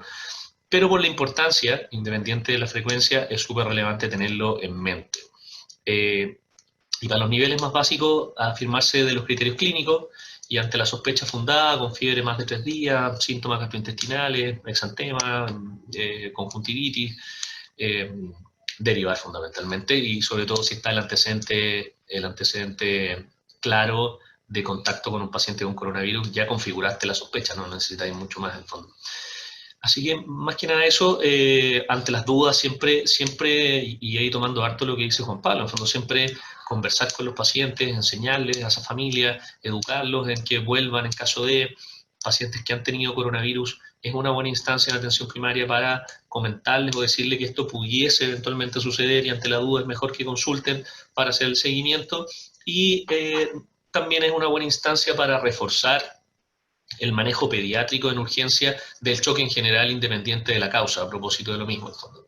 Porque lo más probable es que, tal como preguntaban, en una urgencia rural, o en un consultorio, en un CESFAM, en un SECOF o en una posta rural, donde van a estar aislados, no, puede que incluso nunca lleguen a saber hasta que el paciente vuelva cuál fue la causa de ese choque. Por lo tanto, el tema diagnóstico inicial en el caso del paciente choqueado, para ese setting quizás no es tan relevante, pero sí es importante que recuerden cómo uno sospecharlo y diagnosticarlo. Muchas veces el shock parte tempranamente y uno como que no tiende a evaluarlo sistemáticamente y a diagnosticarlo y a tratarlo en consecuencia, y tratarlo precozmente para poder hacer la derivación, independiente de la causa, aprovechando la instancia y el contexto de esta presentación, y obviamente en casos de sospecha de síndrome inflamatorio multisistémico asociado a coronavirus, derivando.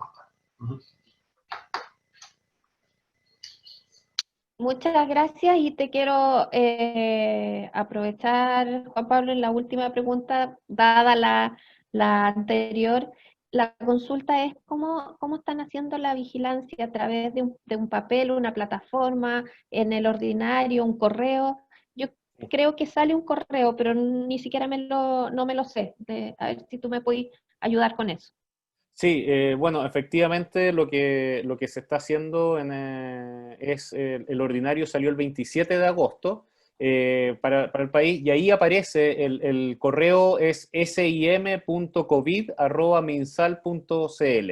Entonces la idea es que los casos, tanto los actuales, incluso también si es que hubieran casos retrospectivos o que ya hayan ocurrido, lo que ha instruido, digamos, el ministerio es la notificación de ese caso a través del correo de sim.covid@minsal.cl y la notificación del caso en la plataforma oficial de EpiVigila. Esa sería en lo que, bueno, los detalles de todas maneras están se pueden ver en el ordinario, pero ese es el correo en donde si uno ya tiene un caso, ¿no es cierto?, escribe y se pone en contacto, y además ahí pueden hacer preguntas para que lo vayan guiando, me imagino, desde el MinSal al respecto. Eso es lo que nos han transmitido desde epidemiología del MinSal.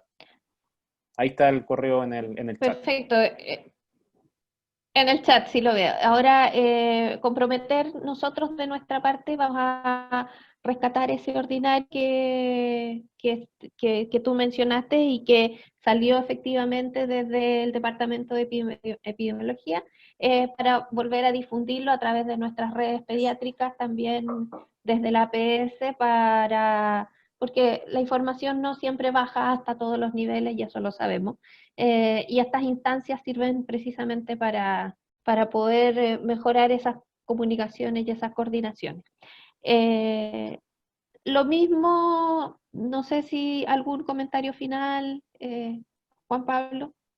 No, gracias por el tiempo. Yo creo que es clave, como decíamos, poder conversar, sobre todo cosas que estamos aprendiendo, que no tenemos todavía todas las respuestas y que vamos a seguir aprendiendo en las próximas semanas. Esto es algo bien dinámico. La pandemia es súper dinámica, así que disponible, por eso ponía ahí el correo, los datos de contacto para lo que nos podamos ayudar y conversar. Creo que es súper bienvenido y bueno hacerlo. Y también quizás de aquí a un tiempo más, lo que estamos diciendo, como no ha pasado en la pandemia, ¿no es cierto?, cuando hablamos de la hidroxicloroquina, que ahora decimos que sí, ahora decimos claramente que no, son cosas dinámicas y es importante en esto que nuestro contacto, la educación que vayamos teniendo, sobre todo en este tipo de temas, sea continuo y sistemático, porque puede ir cambiando. Entonces, quedamos en contacto para ver si vamos teniendo novedades y disponibles para ir avanzando en hacerlo mejor, si lo que nos interesa es que podamos atender mejor, en este caso, a nuestros niños, de todas maneras. Por supuesto, yo creo que ese es el último mensaje que todos queremos dejar y que todos queremos transmitir. Vamos a tener otras instancias, no lo duden, así que agradecer que hayan acomodado sus agendas para esta actividad también con nosotros, así que también consideren que los vamos a seguir contactando. Así también a las sociedades en las que ustedes participan, tanto la SOCHIPE, la SOCHINF, la APS, que tiene una gran relevancia en la pesquisa y en nuestra prevención de la salud pública, está basada en la atención primaria. Así que, lejos de cualquier cosa, agradecerles la instancia. Les quiero transmitir que en el chat y por otras vías internas me han llegado muchas felicitaciones a las presentaciones, que fueron muy clarificadoras, así que eso también se los quiero mencionar, y que la gente quedó muy contenta al otro lado de la pantalla. Y bueno, por mi parte, agradecer a mis compañeras, que también por interno, Loreto Fuente Alba y Nicole Garay, que son mis colegas enfermeras, que hemos estado trabajando, y por supuesto a Fernando González, que es el médico que nos coordina en este Programa Nacional de Salud en la Infancia del IPS. Y por último, como esto también es el Hospital Digital, que nos hace posible que todos ustedes puedan tener estas presentaciones. Reitero, las van a tener en Hospital Digital grabadas con el link, así que hay gente que también nos escribió que por agenda no tuvo posibilidad de conectarse a esta hora en un día de la semana donde están con agendas asistenciales, así que también van a tener la posibilidad de volver a escucharnos, a volver a escuchar sus presentaciones, y eso sería por ahora. Terminar dando las gracias a los participantes, a quienes se dieron también el tiempo de venir y hacernos las preguntas que fueron muy útiles para todos. Así que nos estaremos viendo en otra ocasión, y muchas gracias de nuevo. Muchas Gracias a gracias, ustedes. Pati. Gracias, Ricardo. Que estén muy bien y cuídense. Chao a ti, cuídense, que estén bien. Chao a Chao, todos. chao. Que estén muy bien. Gracias. Gracias, muchas gracias, y chao a todos los participantes. Que tengan unas bonitas fiestas.